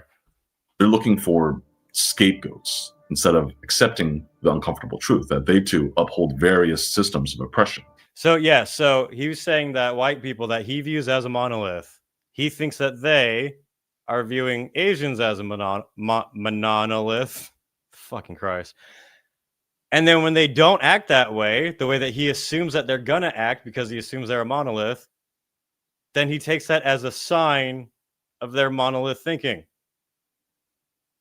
As an aside, can you believe that these two guys are still mistaken for me all the time? Despite... I don't know who the fuck these people are. I live in California. This guy is in New York. And why are you sweating? This guy is in fucking Scotland. What was that? And Asians. Why are you sweating and just like, why does this fucking Scot look like me? What? Are you okay? Do you need to talk to somebody? I'm a little concerned now. That was just weird. Do not feel welcome in heavy metal. Oh, wait, you can feel, despite... I live in California. This guy is in New York, and this guy is in fucking Scotland. The guy on the left doesn't look like you at all. In fact, neither does the guy on the right, and you're legitimately sweating. And Asians do not feel welcome in heavy metal. You can feel it as soon as you step into any show. Any Asians in the chat? Do you not feel welcome into heavy metal? Do you feel it when you walk into a show? So he just made the huge blanket statement that all Asians do not feel comfortable at metal shows. And his example of that is a feeling he gets. That's what he said. And Asians do not feel welcome in heavy metal. You can feel it as soon as you step into any show. If you look at other activities that aren't racially coded as white, like competitive gaming, for example, that's dominated by Asian American superstars like Thresh for Quake, or Rambo and Method, and now Stewie 2K for Counter-Strike. And Valorant, very selective in ignoring all of the Asians in metal, is so popular among Asian Americans that it's a TikTok stereotype on par with drinking boba. When you look at extreme metal in the day, Chio drums and Nuthgrush, and there's Kevin from Sutek Hexen. Who the fuck are these people? You're talking about... I'm sorry, wait a minute. Did you just compare the diversity of the entire professional league of gaming with a few bands you know in the Bay Area? Am I wrong? Is that not what you just did? You also just skipped over a whole bunch of other bands. I still have not heard you mention Hyrax. This is about it for notable musicians. And it's for that reason that I align far more with the hardcore scene rather than death metal in the Bay. Because you're woke. Show this guy Herman Lee. Why are you wearing a skirt? I'm wearing shorts. It's not a fucking skirt. It's not a skirt, it's a kilt! No, it's just... You skipped Herman Lee. He skipped... Not Timmy... Who's the other guy in Vital Remains? Very fucking good. Fuck, I don't remember.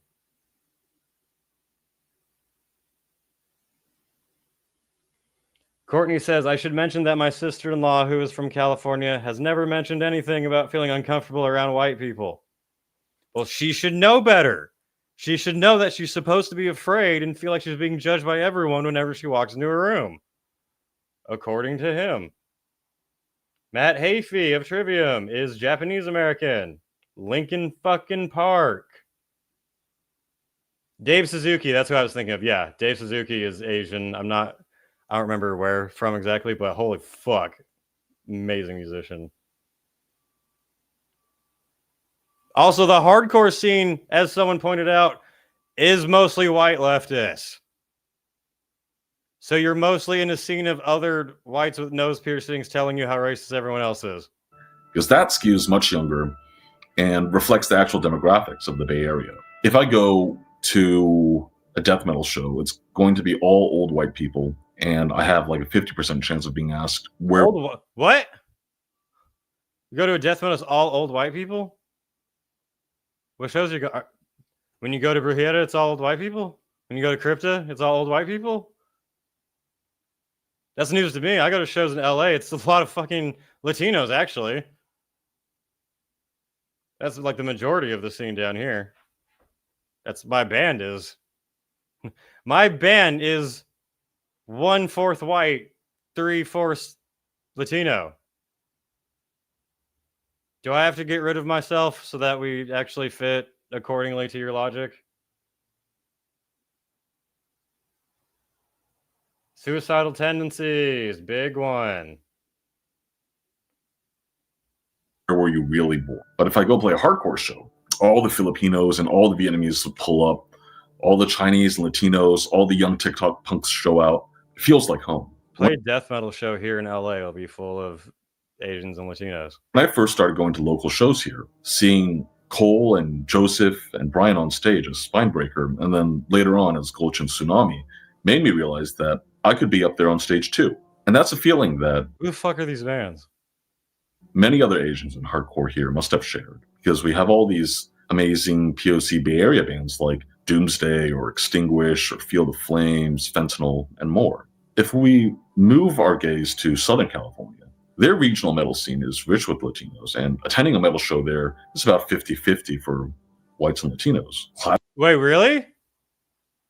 So a show down here in LA is 50-50 whites and Latinos. I thought that wasn't possible according to your logic. Classic bands like Sadistic Intent, Slayer, Terrorizer, Fear Factory, Excruciating Terror all gave the scene icons like whites and POC Bay Area bands like... It sounds like you just listed off a whole bunch of non-fully white metal bands that were more than the two that you named before. After claiming you could only count two on one hand, and that was it.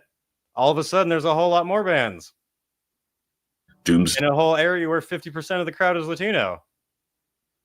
Or Extinguish or Field of Flames, Fentanyl, and more. If we move our gaze to Southern California, their regional metal scene is rich with Latinos, and attending a metal show there is about 50-50 for whites and Latinos. Classic bands like Sadistic Intent, Slayer, Terrorizer, Fear Factory, Excruciating Terror all gave the scene icons. Like he just spoke against his own point earlier. Jesse Pintado or Dino Cazares, that they could look up to and set the foundation for things like the Black Twilight Circle and indigenous black metal scene. And that's something I would like to happen for Asians here, for death metal. What?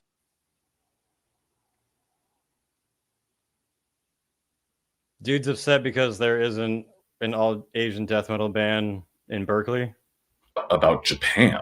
Let's take a step back to an earlier point. What about this band from Japan? Why do people think of Japan when it comes to Asian metal? And the answer to that is, again, rooted in white supremacy. Japan had two... Oh, fucking Christ. Think of Japan when it comes to Asian metal. And the answer to that is, again, rooted in white supremacy. So if you mention the Japanese, that's white racism. Okay. I would argue Japanese are better than white people. I've been reading Shogun. It's fucking obviously true. Japan had two major reformations where other Asian countries did not. They were the first in Asia to industrialize. It has nothing to do with heavy metal. Meiji Restoration in the late 1800s, bringing in Western reforms and ideas. Japan's domestic record industry started in 1927, which was heavily influenced by importing Western records. Then, America further reshaped Japanese society and culture with their occupation post-World War II. General MacArthur abolished Shinto as the state religion and attempted to Christianize Japan. There were almost 1 million American soldiers on the island over 7 years of occupation, driving entertainment to cater to their tastes. Heian court music performed. So are you gonna... I feel like he's about to claim that metal bands coming out of Japan are actually due to white racism because of World War II. On biwas and shakuhachis, that wouldn't do. It had to be jazz or rock and roll. And so Japanese popular culture was remade in the image of America and became palatable to the West. So if you are Japanese and you like current Japanese stuff, Godzilla anime and everything, that's because of white racism. Aside, this reminds me of when Ghost in the Shell was adapted and ScarJo was cast as the Major. Idiots would claim Japanese people in Japan loved her casting and no, they didn't. Nobody liked that. Had no problem with it. And of course, Japanese people living in a 90% ethnically homogenous society, thousands of miles away from America, don't give a shit what happens in Hollywood. But movie executives knew the truth. White American audiences didn't want to see an Asian woman lead a movie, and they weren't going to risk. That's bullshit. That movie bombed. Nobody liked that fucking movie because they put white ScarJo in the lead. That's a complete fucking lie. Who here liked the Ghost of the Shell movie because they had a white chick in the lead role? Anyone? Anyone? Bueller? Bueller? Anyone? No? Did he keep up the same argument for Assassin's Creed Shadows? When you got to run around as George Floyd, smashing Japanese artifacts? Did he keep that? No? Millions on that point. Then we come to essentialist concept. Every time they do a race swap in a movie, it bombs because everyone fucking hates it.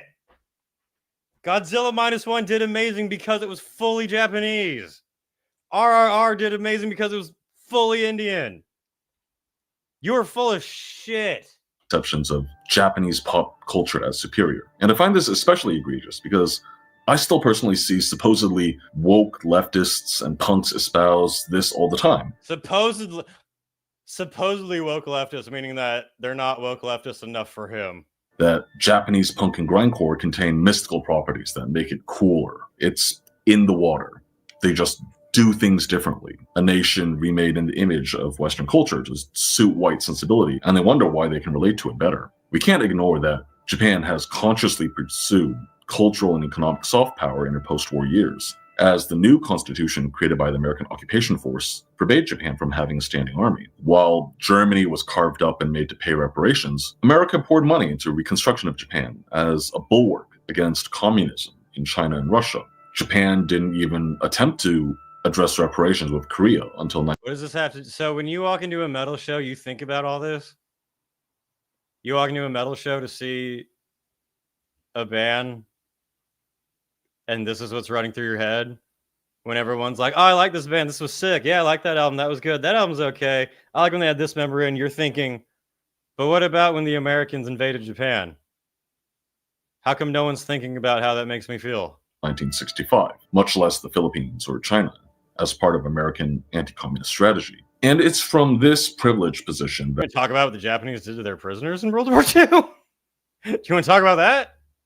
Japan was able to develop their soft power and cultural exports, while other countries in Southeast Asia were focusing on domestic issues and playing economic catch-up. I thought you were from Japan. Koichi Iwabuchi, why did anybody think that? An influential Japanese sociology professor, theorizes that mukokuseki, or statelessness, was a critical component of Japan's global soft power. Cultural... For someone who's not Japanese, he's sure talking a lot about Japan culture in a video about how heavy metal upholds white supremacy. Odor that betrayed the Japanese cultural origins of commodities that were to be 70% of this video has fucking nothing to do with metal at all. Abroad were consciously excised, as seen with icons like Hello Kitty or Mario, literature works from writer Haruki Murakami, and designs of characters from post-2000s anime. Without obvious hints of Japaneseness, these products were thought to be more acceptable to Western tastes. Perhaps it's for this reason that people tell me ad nauseum, I thought you were from Japan. Your band is cool, you look Asian, there are no ethnic instruments, no Sounds like you're around a lot of stupid white Bay Area people. melodies like. But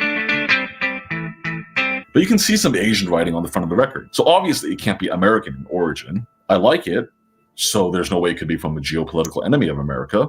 It must be Japanese. What? What?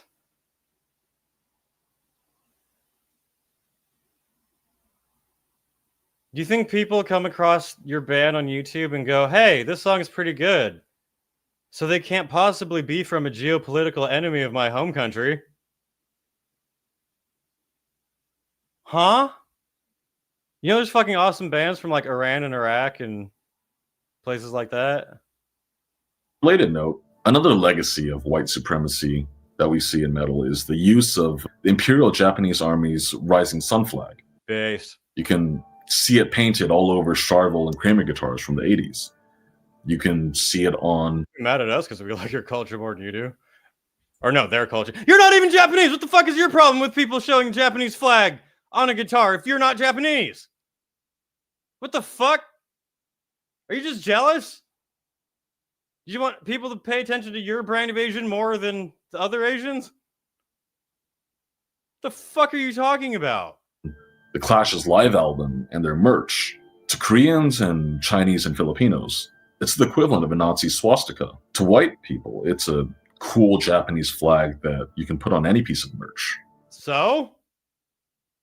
Metal and punk sucks.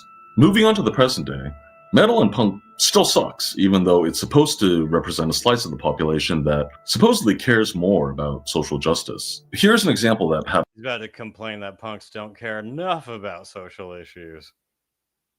To my friend Wyatt. Obscene Extreme is the biggest grindcore festival in the world. It's located in Czechia, and it's attended by thousands of radical punks. Go to Obscene Extreme and call it Czechia and see how people react.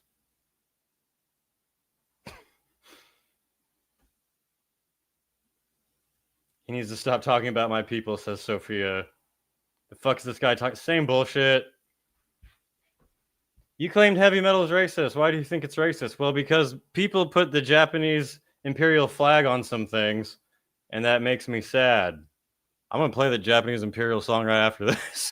Anarchists and self-described freaks. Yu Ying was playing with his band LPP and camping out on the festival grounds, and he would be harassed by other attendees who would tell him, hey, don't eat our dogs. The pet At Obscene Extreme? Here's an example that happened to my friend Wyatt. Obscene Extreme is the biggest grindcore festival in the world. It's located in Czechia, and it's attended by thousands of radical punks, anarchists, and self-described freaks. Yu Ying was playing with his band LPP and camping out on the festival grounds, and he would be harassed by other attendees who would tell him, hey, don't eat our dogs. The pet taboo is... At Obscene Extreme, one of the most like crusty, leftist, vegan accepting places. I find that hard to believe, if I'm being honest. And if they said that, that sounds like a joke and not an actual, hey, get the fuck out of our country. One of the worst in the Western world, and eating people's pets is a racist trope that has persisted in... Jokes are bad, folks. Jokes are bad. Someone in Eastern Europe made a racial joke and it made him a sad. So all metal upholds white supremacy.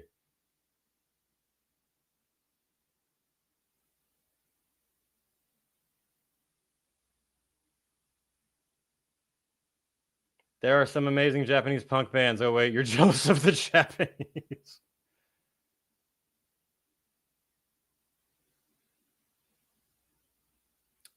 Yeah.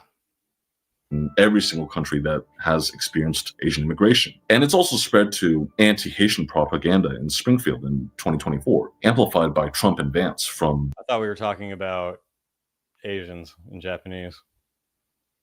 the bully pulpit. I think a lot of people Pause.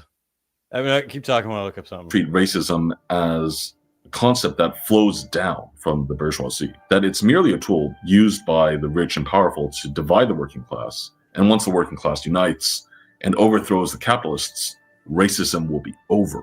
But it's the exact opposite. It's a weakness that's only exploited by the bourgeoisie because This motherfucker. racism is already extant. Even were there to be a revolution, the resulting communist government would be divided among ethnic lines in favor of the dominant culture, as we can see happened in Soviet Russia, happened in China. Now, here's a quick anecdote. And eating people's pets is a racist trope that has persisted in every single country that has experienced Asian immigration. And it's also... You mean cultures where they eat live pets? Which they don't all do, but it sounds like, one, that is a thing that's known to happen in some of their cultures. And two, it sounds like you're taking jokes and taking them way too offensively. I hope you don't watch Kill Tony. Also spread to anti-Haitian propaganda in Springfield in 2024, amplified by Trump and Vance from the bully pulpit. I think a lot of people treat racism as a concept that flows down from the bourgeoisie, that it's merely a tool used by the rich and powerful to divide the working class. You've never been to Europe. And once the working class unites and overthrows the capitalists, racism will be over. But it's the exact opposite. It's a weakness that's only exploited by the bourgeoisie because racism is already extant. Even were there to be a revolution, the resulting communist government would be divided among ethnic lines in favor of the dominant culture, as we can see happened in Soviet Russia, happened in China. Now, here's a quick anecdote. It seems like... What? I was at a show talking with a group of musicians backstage, and these are some of the most famous death metal dudes writing the foundational records of the 80s and the early 90s. And we're shooting the shit. And out of nowhere, one of them hits me with a, well, you're Asian, so you must be good at math and science. I'm just surrounded by old white dudes, so I let it go. And then when I was doing the press... Oh my God, a joke. Oh no. ...cycle for the last Rip to Shreds record, I had an interview with this metal magazine in Germany. And my PR guy told me, hey, this guy's important. They rarely do interviews like this, so put on your game face. I'm like, okay. I call in. It's a pretty normal interview. And then he starts asking me about why I call RTS Chinese death metal. And goes, you Americans always make such a big deal out of race. We don't have anything like that here in Germany. And then he goes into this long spiel about how he's worked with this one Chinese guy for like 20 years. And they don't really understand each other because of their cultures, but they get along. In retrospect, I should have immediately said, well, discrimination in Germany for Turkish immigrants is institutional and systemic, and it creates poverty and extremism among... Shut the fuck up, you stupid commie. That's what you want to say to him? That's what your brain goes to? Someone's like, yeah, in Europe, we don't really have much of the racial woke problems that you stupid Americans have over there because we are closer to different cultures, so we can all interact with each other. And you're like, well, the Turks from the Ottoman Empire... ethnic lines. But in the moment, I was just like, are you fucking serious? In my head. And yes. I know it comes as a shock to Bay Area, California people, but not all of the world. In fact, most of the world does not go along with your stupid woke bullshit. And I let it go. He was blind to his own participation in the system of white supremacy. Willfully so? I don't know. And that's really a common sentiment I've seen. So this guy just said, us in Germany, we don't have the racism problems like in America. I have this friend who's from a different culture. And your thought is, he's a white supremacist. Dude, you have issues. It sounds like you have paranoia.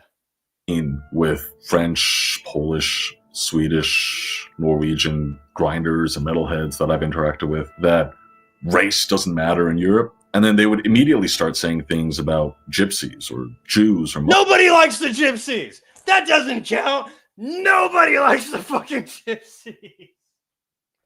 I have a friend in the UK who is woke as shit. We at polar fucking opposite when it comes to political stuff. He doesn't like gypsies. Dude, you do not understand any culture that's not Bay Area woke bullshit. That's clearly what that fucking is. They're saying we don't have the extreme racism problems where everything is viewed as a micro or macro aggression because of another race, so that they can make a joke and everyone's fine with it. And then you go, hold on.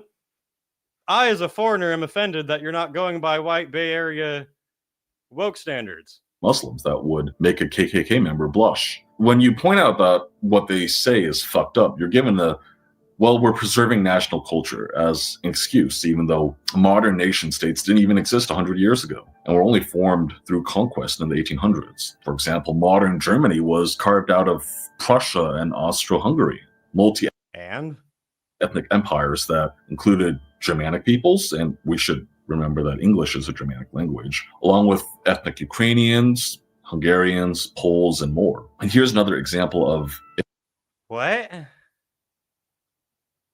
A modern national myth, Italian cuisine. You know, it's often talked about in prescriptive terms and tradition, but foods like tiramisu or spaghetti carbonara or pizza didn't even exist in a modern form before 1950.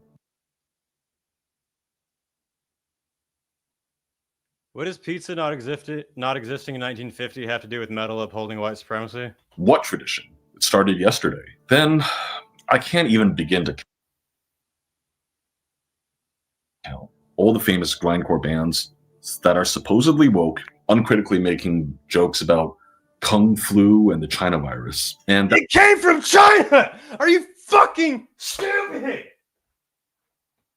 Was the Spanish flu offensive? You're trying to show like, oh, there's this huge, deep secret in metal where everyone is actually doing like KKK meetings, and your example is people making the joke of the Kung Flu. You are a bitch, dude. Oh my God. If this dude went to a comedy club, he would be crying in the corner in a fetal position. Dude.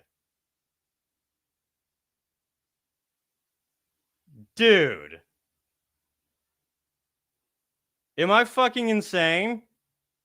I'm losing brain cells here.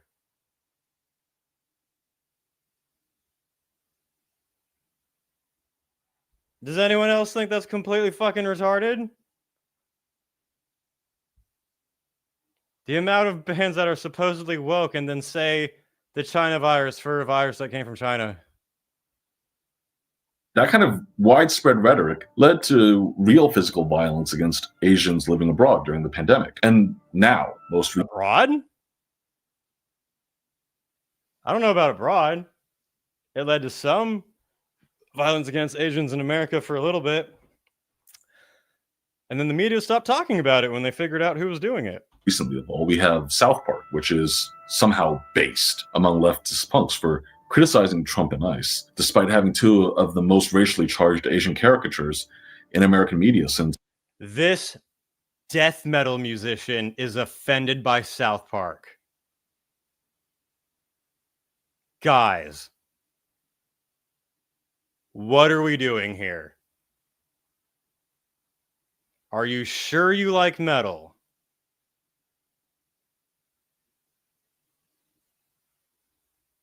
What?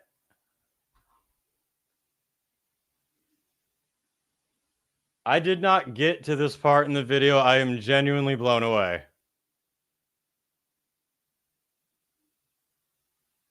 This video lets you experience what dementia feels like. Oh dear God, he took the South Park bait.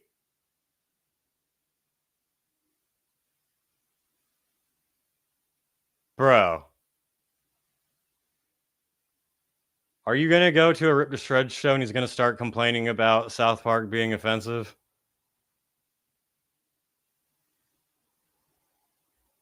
It's Mickey Rooney in Breakfast at Tiffany's. That was kind of far. that's actually where we can be like, that one was a little far. Enlightened centrism, where you can make fun of all the sides equally, is horseshit. It's like saying that what? in American media since Mickey Rooney in Breakfast at Tiffany's. Enlightened centrism, where you can make fun of all the sides equally, is horseshit. It's like saying that the rich and the poor are equally barred from sleeping underneath the bridge. White crackers are shit. I think all of the crackers should be deported back to Sweden. Look, I can attack anyone, and it's fine. This man does not allow jokes. No humor. No free speech. No commentary he does not approve of. That is death metal.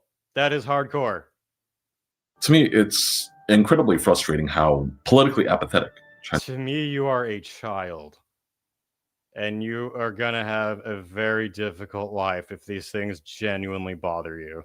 These Americans are, and how we have none of the solidarity or political consciousness that Black Americans do. Then, of course, we have it's What? What?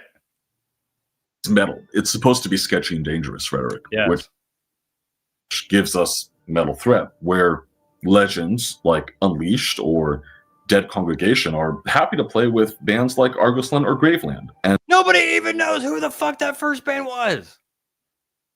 those bands aren't sketched merely by association, but openly call for Black enslavement and white Aryan nationalism. Really, one of the most And they're dumb. Go whip those whites in public. It would be fine. So there's a band that says dumb shit. Who cares? egregious parts of the whole situation is it's been an open secret for months that That you're insane? Graveland and Grand Belial's Key and Argosland were playing Metal Threat. When those bands were announced publicly, some bands finally got cold feet being associated with them, made excuses to drop from the festival. Some of the bands that I know for a fact dropped because Argosland was announced are still too cowardly to admit that that was the reason. And they all made excuses like injuries or visa problems. They were too afraid to admit to their fan bases that they actually did not want to play with a white power band. And that's really how low the bar is, that admitting that you might not want to play with a white power band would lose you fans. Can you? What the fuck are you talking about? That is absolute horseshit. This guy would be awful at parties and festivals. Dude, this is the kind of guy you're at a party and you say a joke you've heard from a podcast and then he shuts down the party for 30 minutes to explain how problematic it was. Good God. This guy needs a hug. You even imagine a group of POC booking a show like that? And yeah, I know there's that one black guy in a band who's stoked to be playing with Argosland at the Fest in Chicago. But, you know, there's also He doesn't count. Fuck that guy. Daryl Davis, who claims that he's de-radicalized KKK members when that same group that supposedly disbanded reformed in 2013. Whoa, whoa, whoa, whoa, whoa, whoa, whoa, whoa, whoa. You are about to legitimately piss me off. Did you just diss Daryl Davis? Supposedly disbanded, reformed in 2013, and he booking a show like that. And yeah, I know there's that one black guy in a band who's stoked to be playing with Argosland at the Fest in Chicago. But, you know, there's also Daryl Davis, who claims that he's... 1 second, please.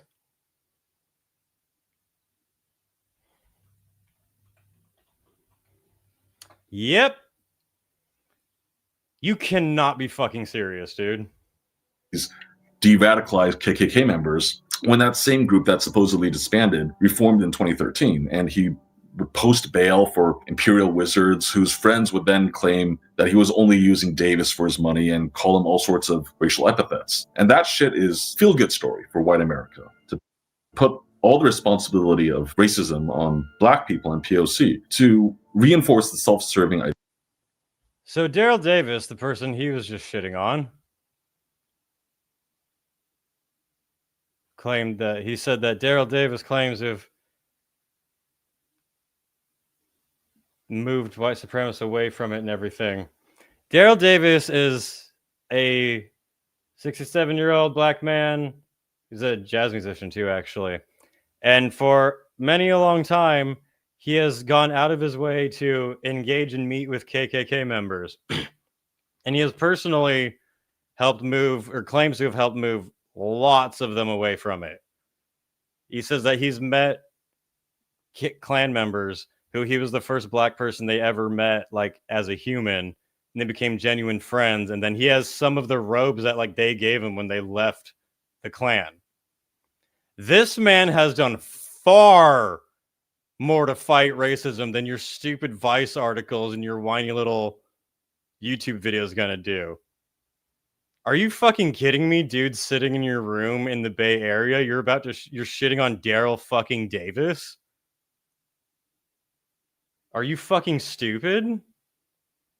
Daryl Davis has done more to fix race relations than anything this dumbass has ever done in his entire fucking life.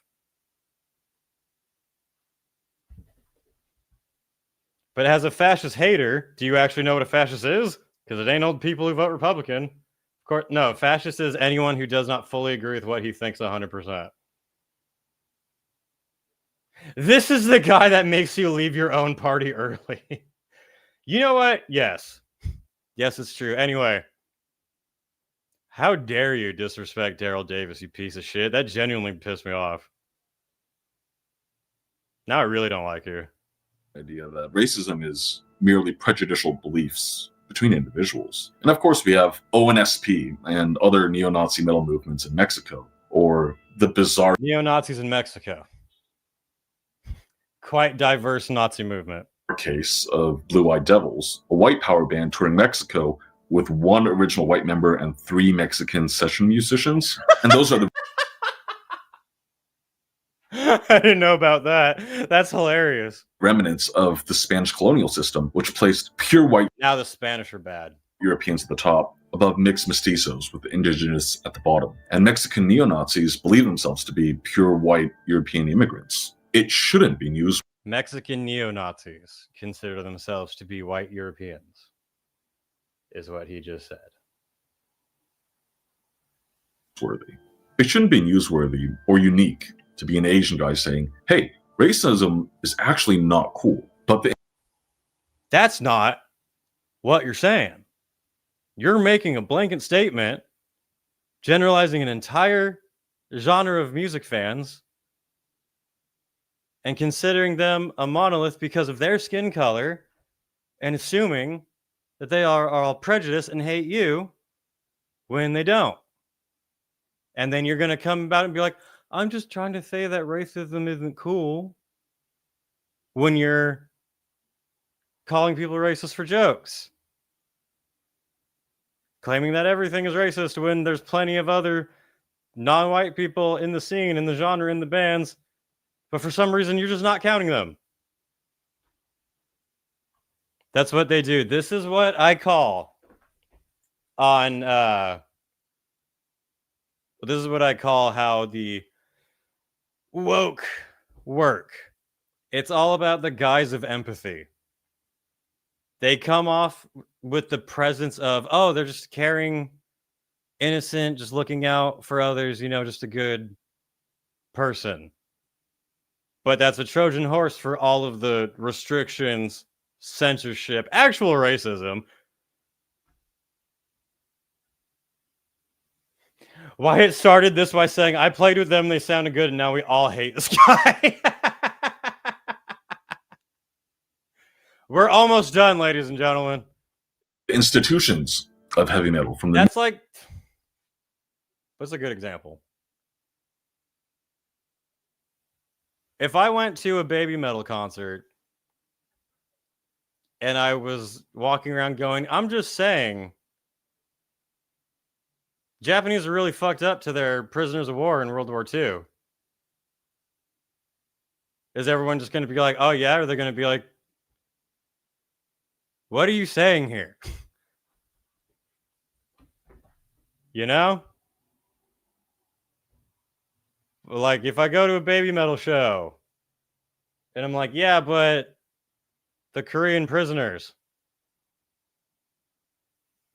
That's kind of weird. Media, labels, both major and DIY. How come when you walk into a metal show and you see a bunch of white people, you don't think, oh, it's the group of people that went to war to stop the transatlantic slave trade?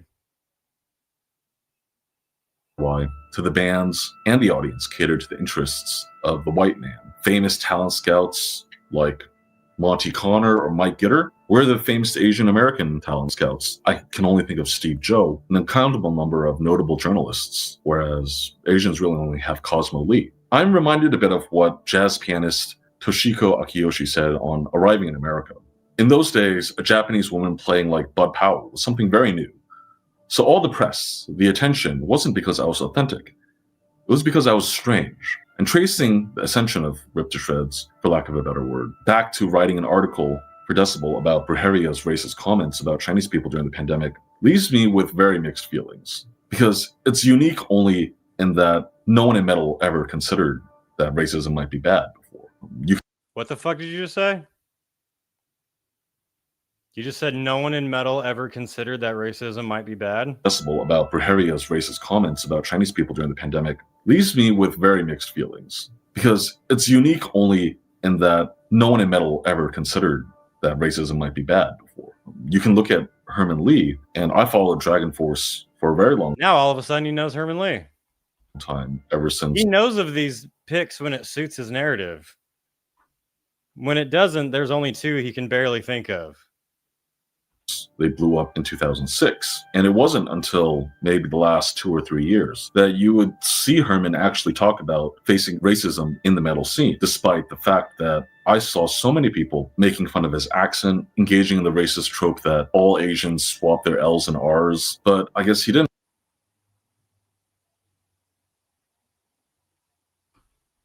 Hang on.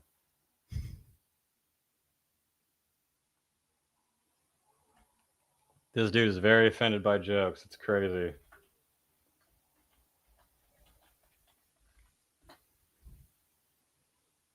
I'm trying to...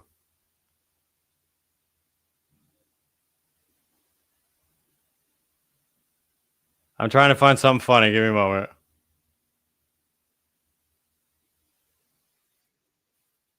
Wait.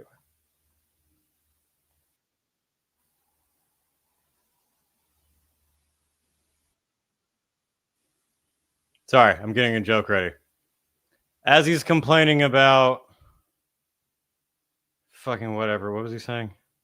Didn't feel comfortable to actually address it until now. And I rarely talk about racism because people claim that Asians mix up R's and L's together all the time.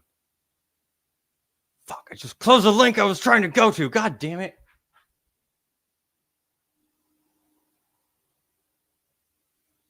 All right.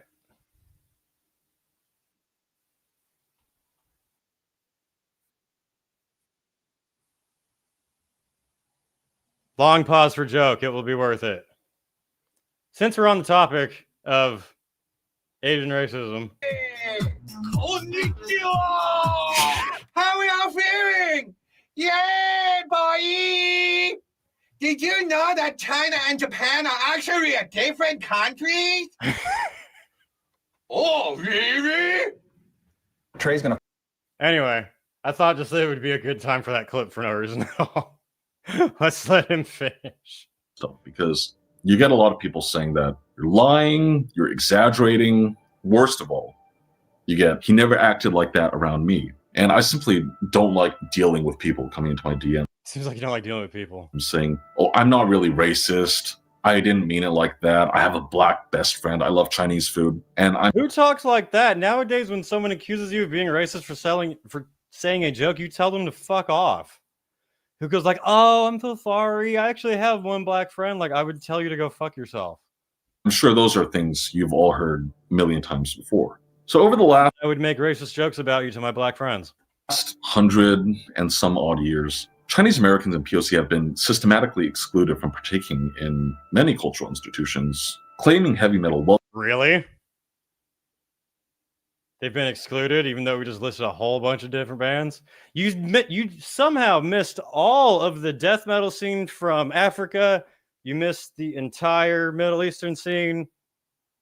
You missed a whole lot of groups. I think would be unhappy that you didn't count them in your little metal crusade. Welcomes everyone is meaningless platitudes without conscious effort to rebuild bridges that were burned. And if history has shown us anything, the American institutions that uphold white supremacy are in no hurry to extend their hands. It's up to us to do the work. When Asian Americans... What work?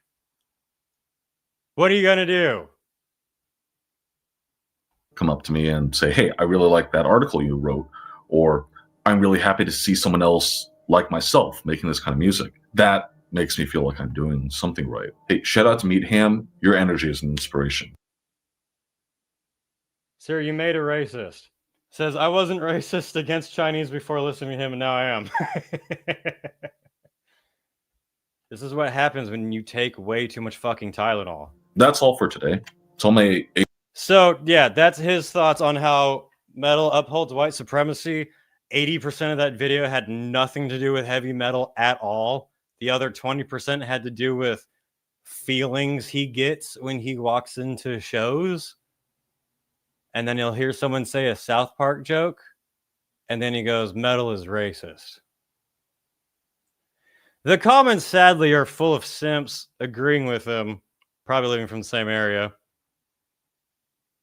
I just wanted to point out that Volan, somebody used to play with the white supremacist band. Oh, this is them saying that Fear Factory doesn't count since he played with Bruhira, which support cartel ideologies that destroy Hispanic communities. So now Bruhira does not count as a non-white band because of what they talk about. Okay. Then we got Great Peace. I have no idea why I was even suggested this video, as I don't really fuck with death metal. This video is an absolute banger. These people are stupid. They are all in the same Marx class.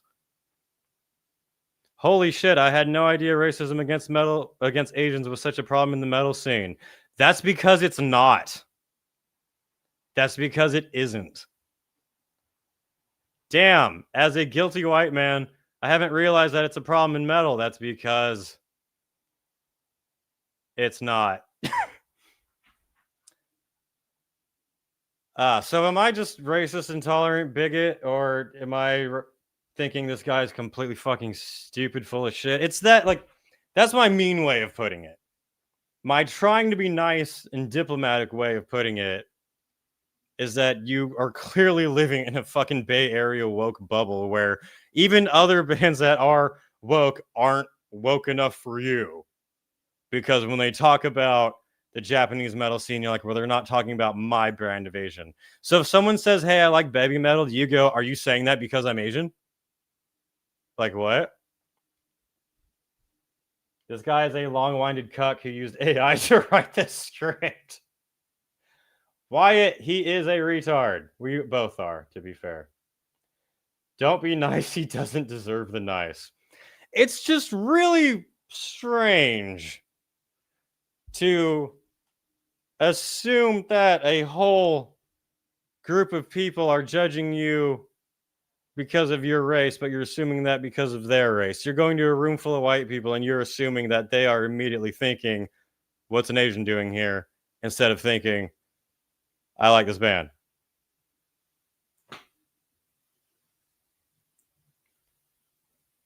This has been one of the biggest loads of shit I've ever seen, and I don't believe he's been to any shows in the Bay. I mean, I don't know. It is the Bay Area, so there's a lot of racist liberals there, maybe. He's a commie fuck. No need to be nice. Can we boo him now? People have been asking for a boo. Are we doing it? The history lessons are cool and all, but I think I'm going to stick to listening to Living Color in Death, as in the 70s proto-punk band, though the 90s band is cool too. He radiates gets no bitches energy. The whole claim about Japan was weird. Is like, well, metal has a white supremacy problem. What about Japanese bands? Well, Japanese bands put the Rising Sun on their guitars, so that's actually racist. What? What? So to Andrew Lee, I'm sorry, dude. I really was trying to be nice, but I not only disagree, I thought your statement was completely fucking stupid, cherry-picked, judgmental, viewing metalheads and white people as a monolith when you're claiming to be against that line of thought. Boo this man! Boo this man!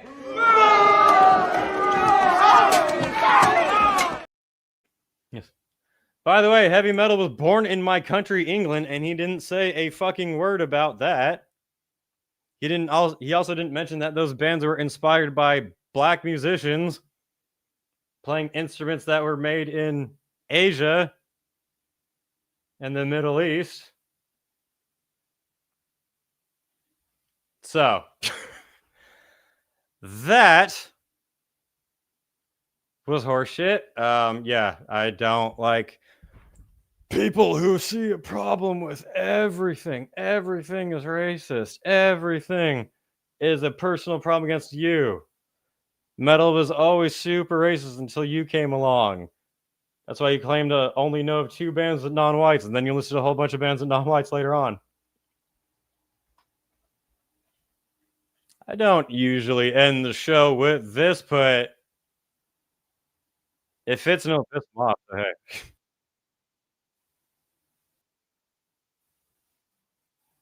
Wait, let me get to it. So yeah, top of the list, inspired by Jimi freaking Hendrix. He would claim that that was white music. He would claim that Jimi Hendrix was a sign of white supremacy and white standards. Anyway, so yeah, that was pretty much everything to cover here. It was mainly his video and then a couple of other things. Funny how all those topics kind of crashed into each other. I completely disagree with him in every fucking way. Everyone of every culture and race is welcome in metal. That's fucking stupid. Interesting how a band in the Bay Area complains of racism, but then there's death metal scenes in Africa who don't complain of racism. Yeah, so with that said, I still have the outro here. Wait for that. Don't leave yet. But reminder that next Thursday, my band is playing at the Whiskey A Go-Go with Carnivore AD. Hit us up for tickets. It's going to be sweet. All races are welcome. No one will be judged because of what their race did in World War II. Everyone is welcome to come be metal and headbang and not have a stupid CRT history lesson. Rocket's licking his balls, which is the right response to that. The fact that Kid Rock featured on the White's Metal episode about racism is added hilarious bonus. Exactly. Anyway, for the outro, since it's apparently a huge offensive sign of white supremacy to him, we're going to go out with the Imperial March of Japan. It's quite a banger. It actually is. I do play this somewhat regularly. All right. Good night, everybody.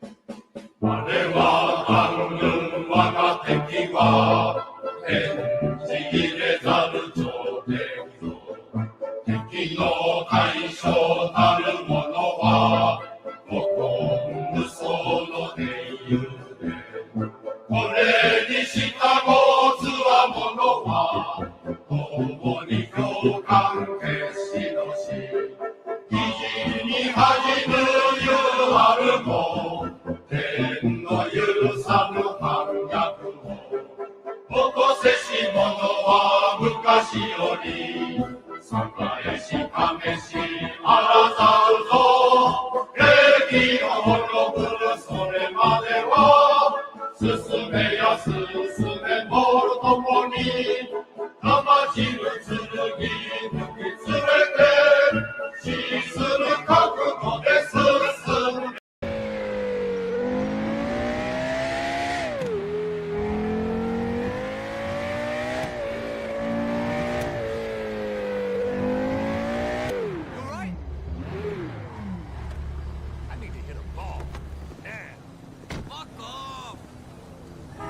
Thighs and belly. Like I care.